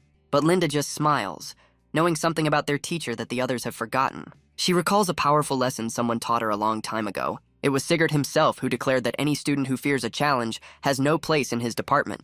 Back in the martial arts department, the news of the competition in 6 days spreads. A sober Seaguard announces a grueling training regimen, vowing to make them strong enough to beat any beast. But Kai scoffs. arguing the competition is pointless since their class rep has already been chosen. His complaint is immediately answered by another high-speed projectile from the front of the class. Kai is silenced once again as Sigurd officially begins his brutal training camp. Lucas worries that in this practical combat training, he'll have to hold back to avoid obliterating his partner. The training yard erupts into a flurry of motion as the students begin their intense sparring sessions. Tishy, the quiet class rep, unleashes a powerful kick, proving she's more than just a bookworm. Her fierce determination is clear, but a sudden movement catches her completely by surprise. The other students are impressed by the martial artist's skill, but Lucas remains unimpressed in the background. One girl boasts she's the best, right before a massive earth spike nearly takes out the second best, Tishy. Lucas effortlessly deflects a flying classmate, recognizing Sigurd's keen eye for picking Tishy as a leader. Their drunkard teacher suddenly calls it a day, his lesson seemingly as random as his sobriety. Kai collapses to the ground, utterly spent and grateful to have survived the first day of hellish training. His roommates offer to bring him food, revealing another one of Kai's classic bribery schemes is already in play. Kai smugly explains his brilliant plan to save points by paying his roommate in cash. While the others bicker over the next deal, Lucas couldn't care less about their petty schemes. He admits Collins is a clever guy, skillfully navigating the academy's social and economic ladders. Kai struts around, fishing for compliments on his supposed genius-level intellect. He even offers to teach Lucas his ways, a generous offer from the self-proclaimed master of deals. But Lucas swiftly grabs his arm, shutting down the condescending offer before it goes any further. With a polite smile, he calmly tells his roommate he'll pass on the free life lessons. Kai has a sudden realization, assuming Lucas is just coasting on his little sister's elite status. But as night falls, Lucas knows his roommate has it all wrong. Because he's been secretly funding his own lifestyle by hunting massive beasts in the mountains. He smirks, claiming his wealth comes from the blessings of Mother Nature.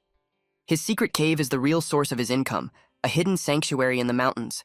Tonight's blessing is a massive slab of monster meat roasting over a crackling fire. He admits that family dinners are the only thing cutting into his relentless training schedule. His mind drifts to the vice president, who's been getting a little too friendly with his sister. A cold glint in his eye promises that anyone who threatens Julia will face his wrath. His dark thoughts are interrupted by the wagging tail of his new, oversized pet. The once mighty Uru is now just a drooling puppy begging for a piece of his dinner. Lucas offers up the feast, admitting the ferocious beast is actually kind of cute. The wolf happily devours its meal, proving that sharing his spoils with a subordinate isn't so bad after all. Lucas recruits his new pet as a sparring partner, his reassuring words doing little to calm the terrified beast.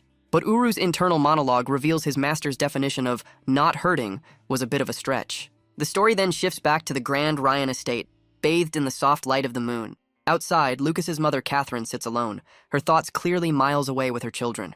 The sound of steady footsteps announces the arrival of her husband, Holt. He gently comforts his wife, already knowing the source of her sorrow. Holt notes that their children are likely deep into their new lives at the academy. Seeing a tear escape her eye, he offers a simple solution to her heartache. He reveals a convenient work trip will take him right to them, offering to bring her along. Catherine's sadness instantly melts away, replaced by the pure joy of a surprise family reunion. Meanwhile, in the shadowy Grinda earldom, a secret society gathers for a clandestine meeting. A barefoot figure steps forward, the air thick with mystery and dark intentions. The masked members share sinister smiles, their red eyes gleaming with malevolent purpose. Their leader welcomes a special guest, none other than Lucas's stepmother, Jessica. With a deceptively warm gesture, the hostess invites Jessica to join their dark circle. Jessica's cold eyes reveal she's no stranger to this world of shadows and secrets. The leader unveils a new concoction, the Jade Dream, promising an otherworldly glow to whoever drinks it. Jessica accepts a glass, ready to partake in whatever twisted ritual is about to unfold. In a shocking display, the hostess performs a dark rite, her own life force becoming part of the offering. Her essence rains down, tainting their drinks and sealing a sinister pact between them. The masked figure drinks the concoction, adding the final touch to their dark ritual. The entire cult partakes, their leader urging them to enjoy the twisted celebration. With the preparations complete, the hostess prepares to begin her sinister game. She addresses her followers, declaring their Jade Dream will bring about miracles. Jessica stands among them, her expression unreadable as she holds the tainted drink. With a subtle smile, she raises the glass, ready to seal her dark pact. Later, the hostess questions Jessica's claims about an 11-year-old taking down an entire gang. In a private moment, the leader acknowledges Julia's talent, crediting her powerful family lines. But she scoffs at the idea, pointing out that a level 7 prodigy is no match for a level 44 powerhouse. The leader then twists the knife, questioning if Jessica's own child is even capable of succeeding. The leader cuts to the chase, asking if Jessica wants to eliminate Catherine and her daughter to claim the title of Baroness. With a glint in her eye, Jessica confirms her ambition, desperately asking for the next step.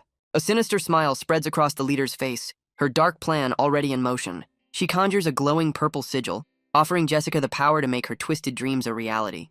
Her voice echoes through the empty hall, finding a twisted beauty in the thought of a young bud withering away. Back at the academy, Tishy announces another grueling day of hands-on training for the martial arts class. The other students are already at their limit, complaining that their teacher Sigurd is a literal demon. Tishy tries to rally her exhausted classmates, insisting the pain will make them stronger. But Lucas overhears, completely unfazed and wondering why everyone else is so sore. A smug classmate flexes, declaring only the truly strong are immune to muscle pain, and his friends eagerly agree. But Lucas knows the real secret to their stamina is the tranquility incense he's been using. Tishy watches with pride, convinced their natural talent will make them great martial artists. The training continues as a silver-haired student charges in, ready for a serious spar. His opponent effortlessly blocks the punch, showing a clear difference in their skill levels. The dark-haired student looks completely unfazed, his defense as solid as a rock. He counters with a powerful palm strike, sending a shockwave of air at his attacker. Nearby, Lucas clenches his fist, ready to show his own sparring partner what he's made of. He moves in a blur, effortlessly dodging and weaving through his opponent's flurry of attacks. His sparring partner grins, impressed by the unexpected display of skill. Lucas just smirks back, casually acknowledging his opponent's effort. Lucas watches his classmates spar, a silent observer of their progress. But his sharp senses suddenly pick up on an unseen presence watching him. He feels a powerful gaze, his eyes drawn to a mysterious figure in the distance. Under a massive tree, an old man sits in quiet meditation, his aura calm yet powerful. Lucas wonders if the old man is the source. A momentary distraction his opponent is quick to notice.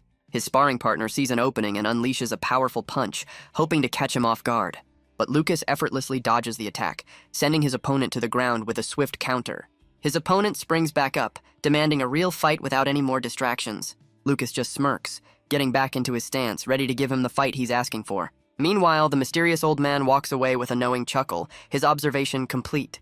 The mysterious old man politely declines his companion's offer, his mind clearly elsewhere. He reflects on the spar, a knowing smile spreading across his face as he thinks of Lucas. His sharp eyes narrow, realizing the boy is deliberately hiding his true monstrous abilities. The old master admits even he can't gauge the boy's full power, vowing to remember the name Lucas Ryan.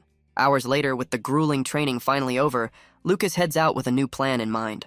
He recalls their teacher's bizarre lesson, which was less about fighting and more about massage. Sigurd's hands-on demonstration proved surprisingly effective, much to his students' relief. The unorthodox technique worked wonders, completely erasing the entire class's muscle fatigue. Lucas smirks, knowing his secret incense is the real reason his roommates weren't sore as he plans his next move. With a bag of monster parts in hand, he heads into town to buy supplies for a new secret training ground. He arrives at the Academy's exclusive magic shop, a place known for its rare and powerful items. The interior is massive, more like a high-end department store than a simple campus shop.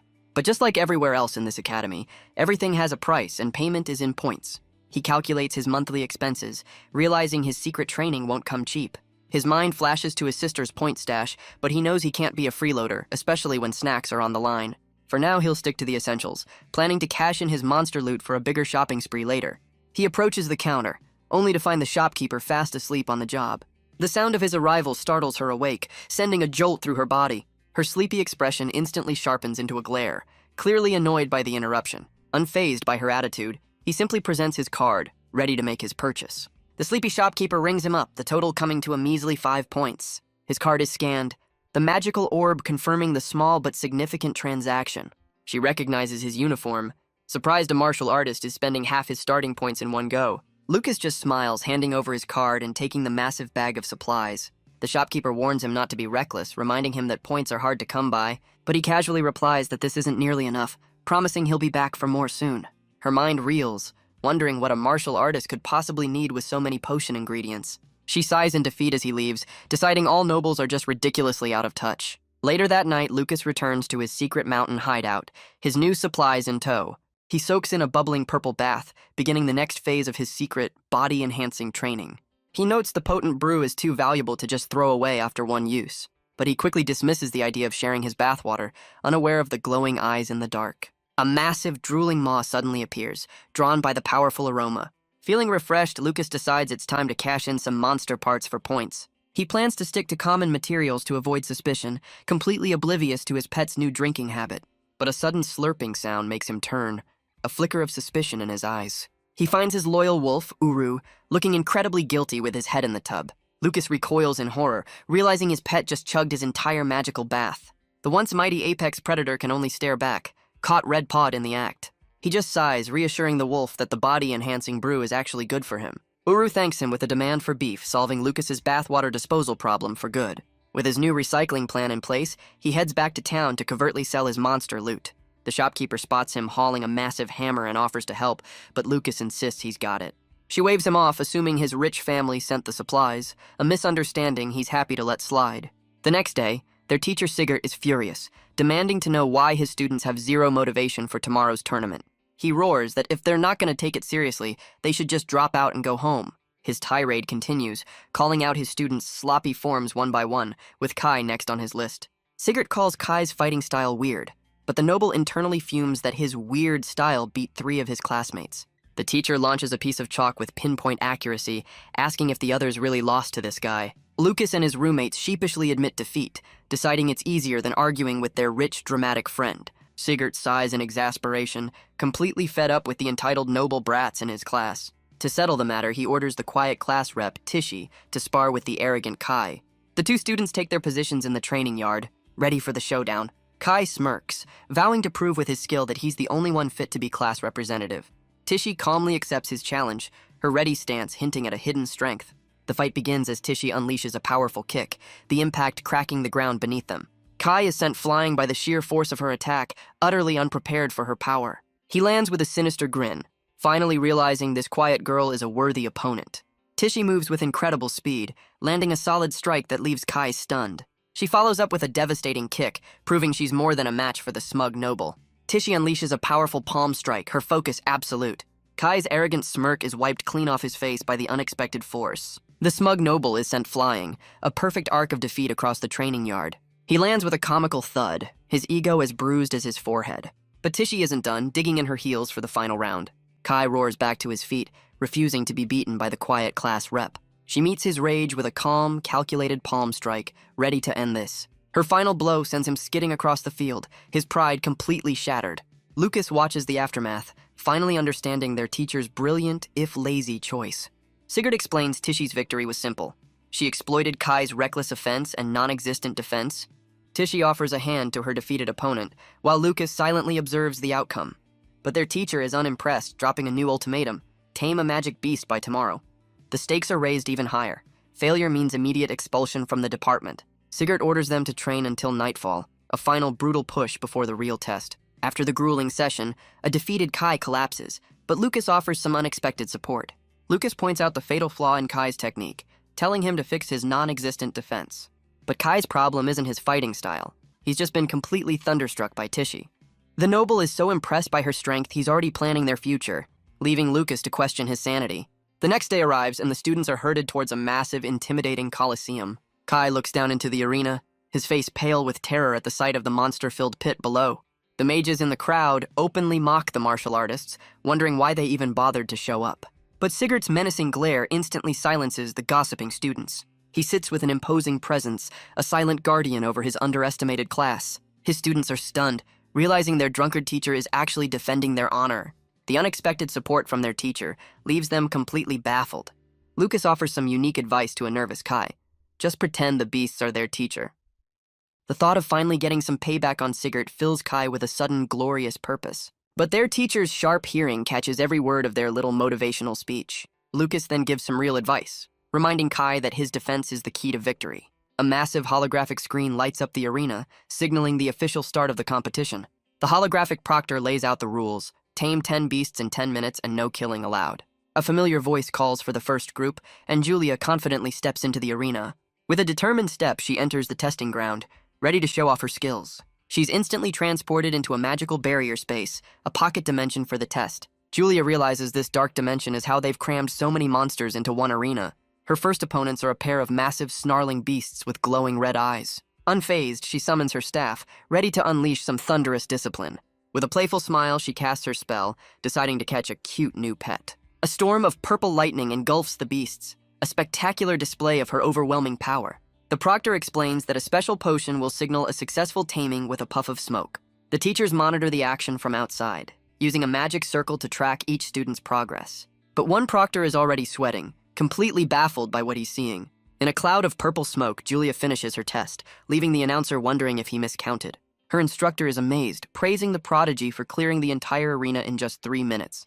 With her own test aced, Julia's first thought is to go cheer on her big brother. But since the martial artists are last, she decides a celebratory snack run is in order. As she heads off, a shadowy figure watches from the corridor, her intentions anything but friendly. It's his cousin Aira, eager to see if the family failure can pull off another miracle. 2 hours later, other students are panicking, barely scraping by with a single point. In fact, the test is so brutal that many magic users haven't even managed to tame one beast. Kai is already panicking, convinced they're all doomed to be expelled. Lucas tries to rally the troops, reminding them that martial artists are far from inferior. His words ignite a spark of hope in his classmates, who clench their fists in agreement. He reminds them that the level 1 beasts are basically harmless, a perfect warm-up. Even their drunkard teacher Sigurd chimes in, demanding they have more confidence in their superior close combat skills.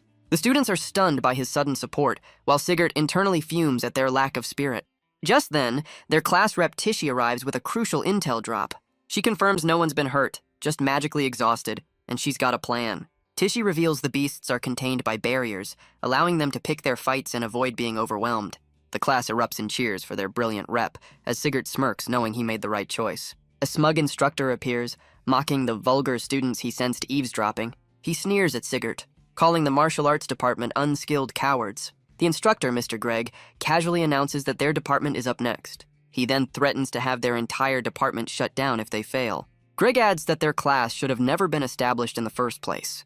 With his final insult delivered, the smug instructor walks away without a backward glance. But his condescending attitude reminds Lucas of the bullies from his past life.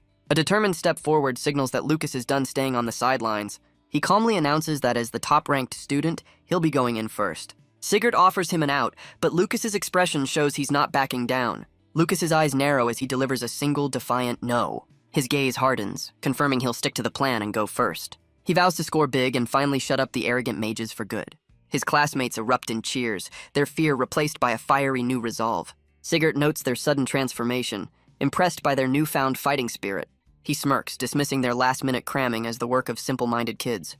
10 minutes later, Lucas sprints through the misty arena, surrounded by shadowy beasts. He clenches his fist, a silent promise that he's about to get serious. His eyes lock onto a massive sensing circle, realizing he must avoid it at all costs. A powerful aura erupts around him. If he's not detected, he can finally unleash his true power. He recalls that taming a beast forges a soul link, allowing him to borrow its power. Back in the cave, Uru happily chews on a bone, oblivious to its master's grand scheme. The wolf telepathically asks why its all-powerful master even needs to borrow its abilities. Lucas's leg erupts in a frosty blue aura, channeling his pet's ice magic. He projects a massive spectral wolf, knowing this illusion is enough to terrify the low-level beasts. A high-level owl beast spots the terrifying aura, its predatory instinct screaming in panic. It immediately tries to flee, recognizing the presence of a far superior predator. But Lucas is faster, zapping the fleeing beast with a non-lethal taming strike. The tagged owl desperately tries to escape the arena, but it's already too late. With glowing eyes, Lucas closes in, ready to claim his prize with a final icy blow.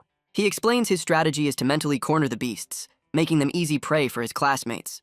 The poor owl's will is completely shattered, its eyes swirling as it plummets from the sky. Lucas smirks, noting his pet Uru's powerful aura came in handy for this little intimidation tactic. The beast is left completely dazed, its mind reeling from the overwhelming display of power. He thanks the creature for its quick submission, but reveals he's not done until every beast in the arena bends the knee. To keep his plan a secret, he must prevent the taming potion smoke from escaping the arena. The defeated owl can only watch, its eyes wide with a mix of terror and confusion. He casually announces he's off to find his next target, leaving the bewildered beast behind. As he walks away, the terrified owl hoots in protest, hoping to never see this monster again. But outside, the scoreboard tells a different story. Lucas Ryan's official score is a big, fat 0. Kai panics over the 0 on the board, but Julia's faith in her brother never wavers. The smug instructor scoffs, ready to watch the martial arts department fail spectacularly. He smugly concludes that 0 points means Lucas is weaker than the most basic magical beast. His condescending thoughts highlight the massive gap between a superior mage and a martial artist. He turns to Sigurd, ready to rub the department's inevitable failure in his face. But Julia erupts in fury, fiercely defending her brother's incredible non-magical strength. The instructor sneers, deciding the elite class is just as clueless as their teacher for defending a reject. He dismisses her outburst, pointing out that the scoreboard tells the only story that matters. But a sudden flare in the sky announces Lucas has just scored his first point, shutting the instructor up. His classmates erupt in cheers, relieved that their top student has at least avoided expulsion. The smug instructor mocks their single point, boasting that his own class's highest score is 5. But his condescending smirk is wiped away as the scoreboard keeps climbing past 2 and 3. The score hits 5, tying with the mage's best, and the instructor's smug expression begins to crack. His face twists in disbelief, utterly horrified that a reject could match his top student. Back in the arena, Lucas stands over a subdued beast, his plan to intimidate them for his classmates a success. With the arena prepped, he decides it's time to get a perfect score and make his grand exit. He unleashes a flurry of golden strikes, effortlessly taking down beast after beast in a blur of motion. The terrified owl from before watches in horror as Lucas returns, ready to claim his final point. The instructor is left completely speechless, his jaw on the floor as the impossible happens. Lucas strikes a victorious pose as the scoreboard flashes a perfect 10, shattering all expectations. Julia's eyes sparkle with pride as she cheers for her amazing big brother. Lucas makes his grand exit, leaving the entire academy wondering how a martial artist just aced their test. He gives his sister a proud pat on the head, her unwavering faith in him finally paying off. But the smug instructor refuses to accept reality, screaming that a martial artist could never achieve such a feat. In his rage, he accuses Sigurd of cheating, convinced some kind of switch must have taken place. Lucas remains unfazed by the drama, while Julia peeks out from behind him, ready to defend her brother's honor. Sigurd's patience finally snaps, grabbing the instructor's face and calmly denying any wrongdoing. The head proctor intervenes, asking if the instructor is accusing him of overlooking cheating. Greg starts sweating bullets, realizing he's just insulted some of the most powerful people in the academy. He quickly backpedals, bringing up the broken dummy as evidence, prompting the proctor to call for an investigation. The smug instructor scoffs at the investigation, but Lucas calmly tells his sister to let them try. He smirks, completely unbothered, declaring he has nothing to hide from their little inquiry. 10 minutes later, the investigation's key witness is about to give its testimony. The owl beast's eyes widen, its memory of the terrifying human still fresh. It realizes the monster who subdued them is gone, seeing a golden opportunity for a jailbreak. The owl leads a chaotic escape, shattering the arena's barrier in a desperate bid for freedom. But a proctor raises his staff, ready to put a magical end to their little rebellion. A glowing lasso of pure energy shoots out, aimed directly at the fleeing ringleader. The magical restraint finds its mark, instantly neutralizing the escaping owl. The proctors note the beast's unusual energy, but decide the show must go on. The proctor still can't believe a martial artist earned a perfect score without some kind of trick. His superior admits the investigation found nothing, guessing the beasts themselves were the problem. They decide to examine the 10 terrified creatures later and let the tournament proceed. The official verdict is in, no cheating was found, and the competition will continue. Lucas smirks, realizing they couldn't find his secret, so they have to accept his power. But his sharp eyes reveal he's not done surprising them just yet. He thinks to himself that with the stage set, the real show is about to begin. The next student, Tishy, sprints into the arena, vowing not to let Lucas steal all the glory. She immediately locks onto a wolf beast, ready to prove her own strength. Tishy unleashes a flurry of powerful strikes, catching the beast completely off guard. Tishy gives herself a 30-second time limit, ready to switch targets if this one proves too tough. She leaps into action, using the beast's back as a springboard for her attack. But the wolf panics, sensing the lingering aura of the monster Lucas left behind. Tishy clenches her fist, seizing the opportunity created by the beast's sudden terror. A single, precise strike is all it takes to completely neutralize the distracted creature, the level 3. Dark Wolf submits without a real fight, leaving her completely baffled. She wonders if it was just a coincidence or if some other force is at play in this arena. A confident smile spreads across her face. This is the perfect proof that their department isn't weak. She moves on to the next beast, her confidence now soaring after the easy victory. The scoreboard lights up with her name as she effortlessly takes down beast after beast.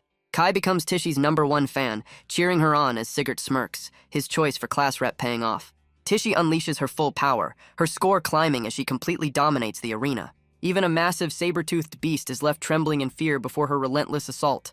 With a final decisive strike, she aims to secure her perfect score. Tishy stands victorious over her final opponent, officially earning a flawless 10 points. Kai is completely blown away, realizing she not only got a perfect score, but did it even faster than Lucas. The mages are left wondering if the beasts are broken, while the martial artists realize Lucas was right all along. The trend continues as another martial artist, Sharp, easily takes down his first opponent. He follows up with a powerful ground strike, proving his own impressive skill. And just like that, Alto Sharp also achieves a perfect 10, leaving the mages in stunned silence. The perfect score streak continues as Collins delivers a devastating kick to a massive ape. He smirks, adding his own perfect 10 to the martial arts department's growing legend. Even the arrogant noble Kai gets in on the action, delivering a solid punch to a tiger beast. The poor creature is left in tears, completely overwhelmed by his unexpected strength. Kai gives a smug thumbs down, officially joining the perfect score club.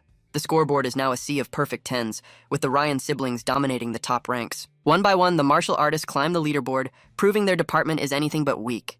Their drunkard teacher Sigurd can't help but crack a small, proud smile at his student's success. He celebrates in his own way, taking a swig as he walks away from the chaos. Meanwhile, the official investigation concludes, finding nothing wrong with the now traumatized beasts. The head proctor demands to know why only the martial artists are acing the test. An instructor theorizes the mages' attacks terrified the beasts, making them easy prey. The old man realizes the close-quarters combat likely amplified the creature's fear. He decides the martial artists will go first next year, but this year's results will stand. The smug instructor storms in, furious that the rejects will now tie for first place. Sigurd just lets out a bored sigh, completely unbothered by the man's little tantrum. The proctor's cold stare forces the instructor to back down, but he still whines about their luck. The old master delivers a final, crushing blow. Luck is part of ability. He declares the scores will stand as another elder confirms the ruling. With the debate settled, the smug instructor can only seethe as the results are made official. The smug instructor seethes as Sigurd walks away, his humiliation far from over. He grits his teeth, vowing that the drunkard teacher will pay for this public defeat.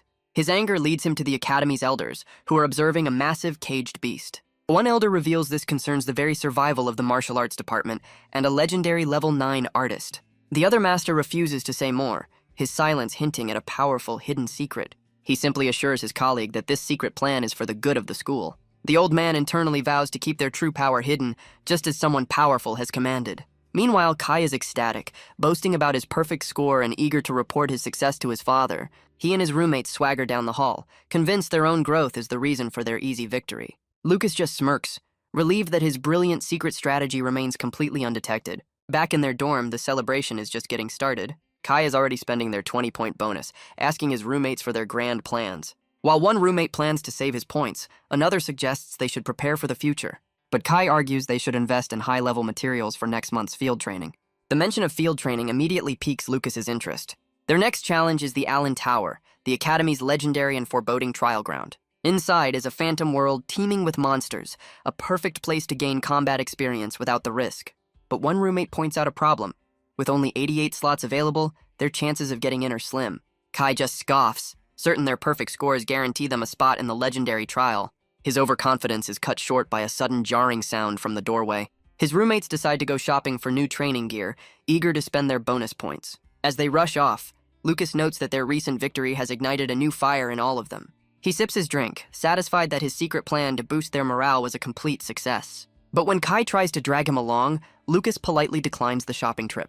Kai's pestering is cut short by a mysterious pendant dangling right in his face. Lucas reveals it's a gift from their teacher, and he wants to take a closer look at it. Kai immediately recognizes the glowing tooth as a rare prize for the top 3 perfect scorers. He fumes that Tishy deserved it more, but Lucas just shrugs it off, claiming he's just lucky.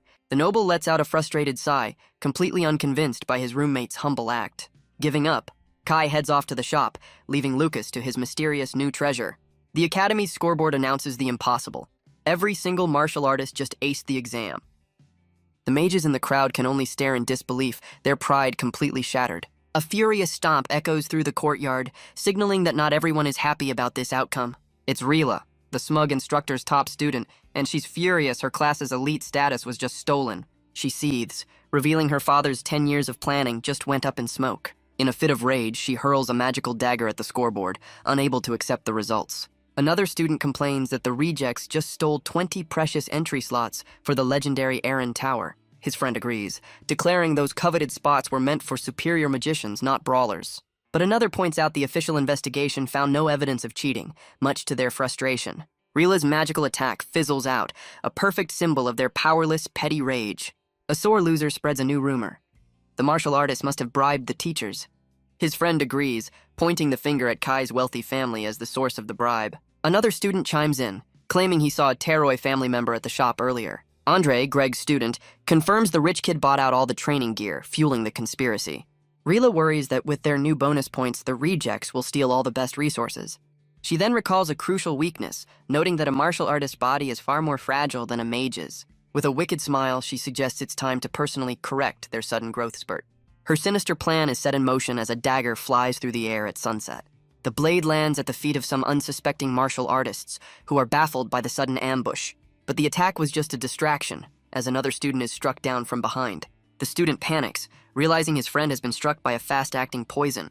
But the smug mage just taunts his fallen victim, offering points like a charity case. Rila joins the fray, unleashing a powerful spell that sends the martial artists flying. She silences their pleas with a brutal counter, declaring their points are worthless to her. The defeated student can only ask why they're being targeted if not for their winnings. Rila stands over him, revealing her demand is simple and far more humiliating. She offers him a cure, but only if he crawls back to his department like a dog. With a wicked grin, she orders him to deliver a message. The martial arts department is nothing but insects. As the sun sets, the bullies leave their victims to wallow in their defeat. Hours later, a search party calls out into the night, looking for their missing classmates. A classmate tries to calm his worried friend, blaming their missing pals' part-time jobs for their tardiness. But Collins isn't convinced, his gut telling him that tonight is dangerously different. His senses are proven right as the overwhelming stench of blood fills the forest path. A flash of insight confirms his worst fears. Something terrible has happened here. He bolts into the darkness, leaving his confused friend shouting in his wake. Collins clenches his fist, his urgent sprint signaling the time for talk is over. They arrive just in time to find the grim aftermath of a brutal ambush. Their missing classmates lie defeated on the ground, victims of a cowardly attack. His friend seethes with rage, demanding to know who would commit such a heinous act. Collins rushes to his fallen classmate's side, who desperately clings to him for help. The fallen student gasps out the name of his attacker, Rila, from Greg's class. Worse, she severed his meridians, a career-ending injury for any martial artist. Collins's face darkens with a cold fury, his knuckles turning white. His friend screams their classmate's name in a panic, fearing the absolute worst. Sharp quickly confirms he's only unconscious, but the situation remains critical. Collins uses a healing technique to stop the bleeding, ordering Kai to find medicine immediately. With a look of grim determination, Kai sprints into the darkness to get help. Collins discovers the other victim is under a curse, his entire bone structure shattered. He recognizes the brutal technique as a forbidden art used only by black market assassins. Collins stands in the grim aftermath, realizing this wasn't a school rivalry, it was attempted murder. The fallen student whispers for his parents, his body broken from the cowardly attack. Lucas's usual calm expression is replaced by a cold, simmering fury. Kneeling by his classmate, he makes a chilling promise. I will avenge you. Just then, Kai and Tishy arrive, shouting his name as they take in the grim scene. They're horrified to learn their friends were ambushed, with Kai explaining he ran into Tishy on his way back. Lucas confirms their lives aren't in danger, but the severe injuries will take days to heal. Kai clutches a medicine pouch, thanking Lucas for the first aid before vowing to make the attackers pay. Tishy declares she's reporting this to the student council, but Kai doubts they'll listen if even the teachers don't care. But Lucas just smirks, a chilling glint in his eye as he says he doesn't mind their indifference.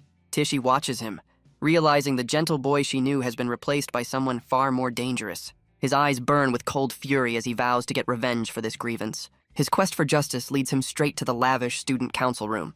The president listens with his eyes closed, calmly taking in their request.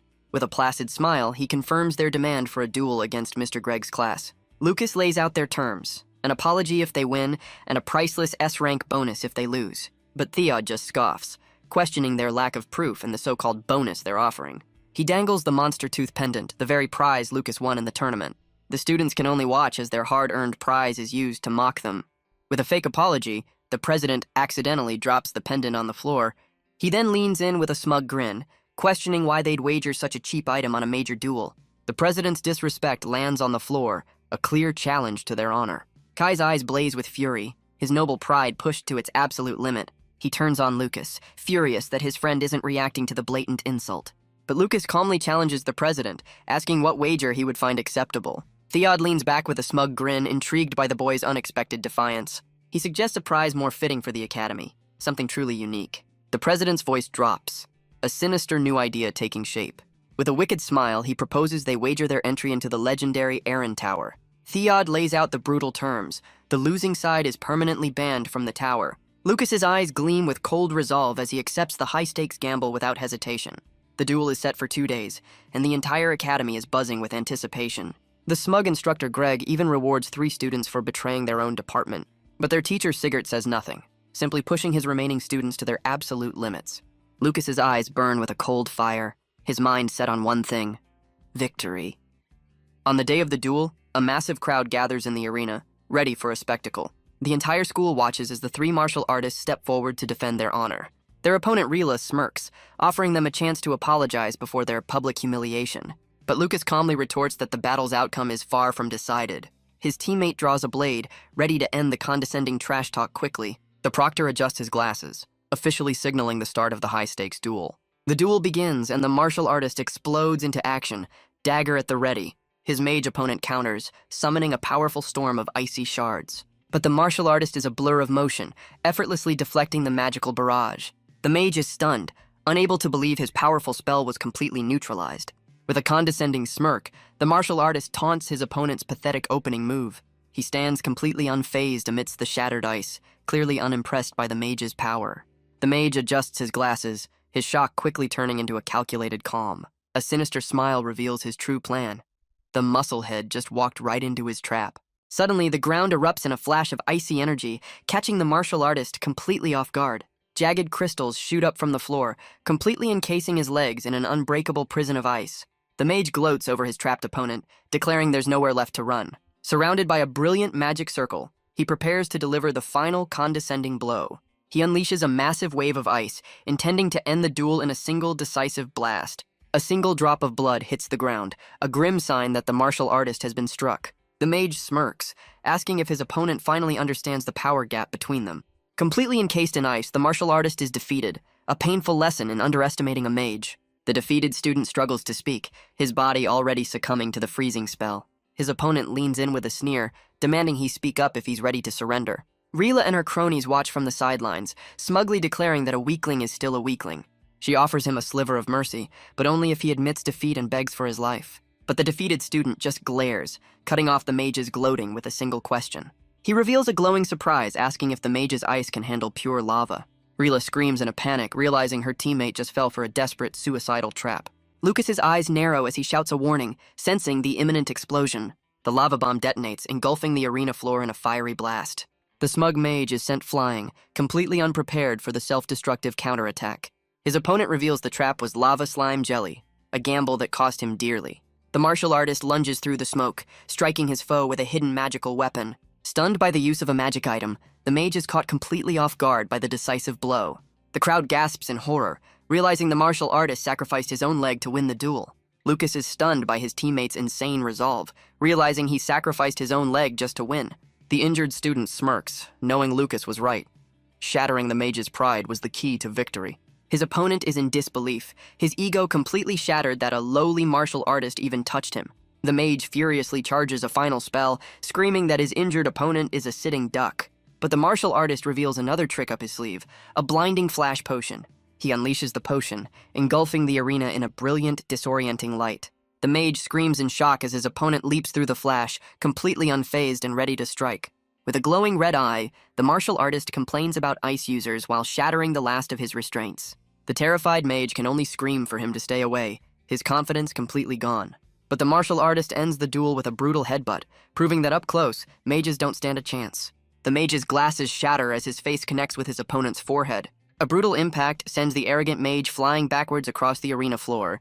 The defeated mage can only stare in disbelief, his ice shield and his ego completely shattered.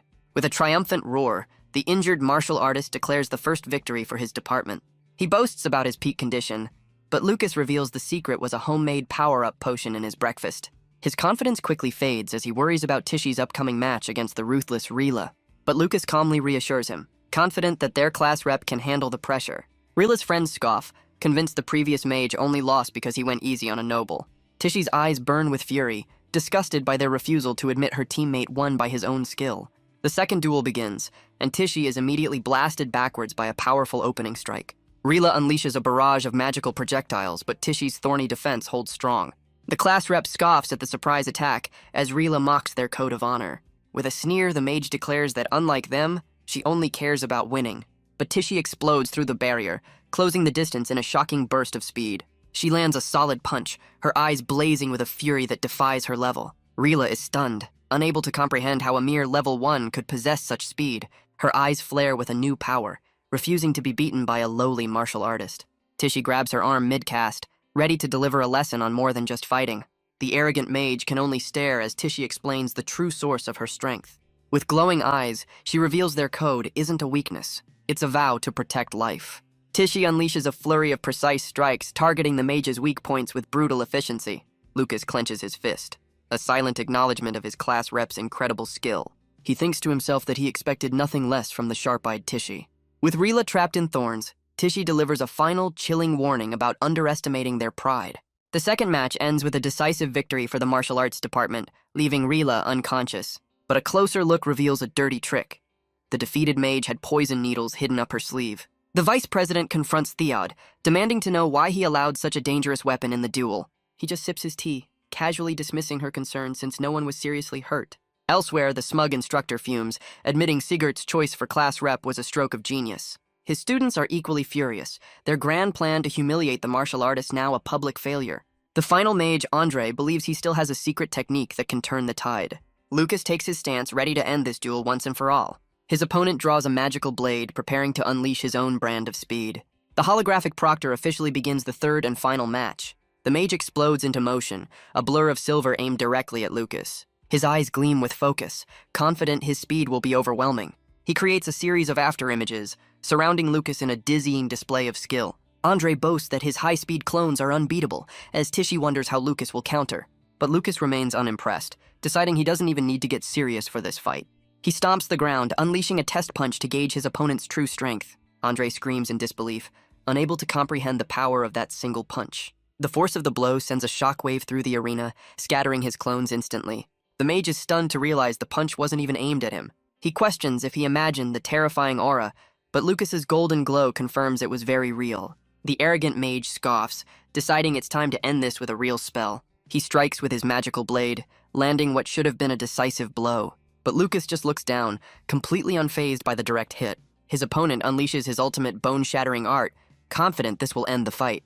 The blade connects with Lucas's arm, but it stops dead, unable to even leave a scratch. Andre's smug confidence shatters, realizing his best attack is completely useless. Andre's ultimate attack fails, leaving him wondering how Lucas can just stand there and take it. From the stands, his injured classmate can only watch in awe, baffled by Lucas's impossible defense. The mage grits his teeth, convinced this so-called failure is just bluffing his way through the fight. He doubles down, pouring all his remaining power into a final, desperate finisher. But Lucas effortlessly catches his wrist, calmly declaring that playtime is officially over. With a cold, determined gaze, he announces that the real fight is just about to begin.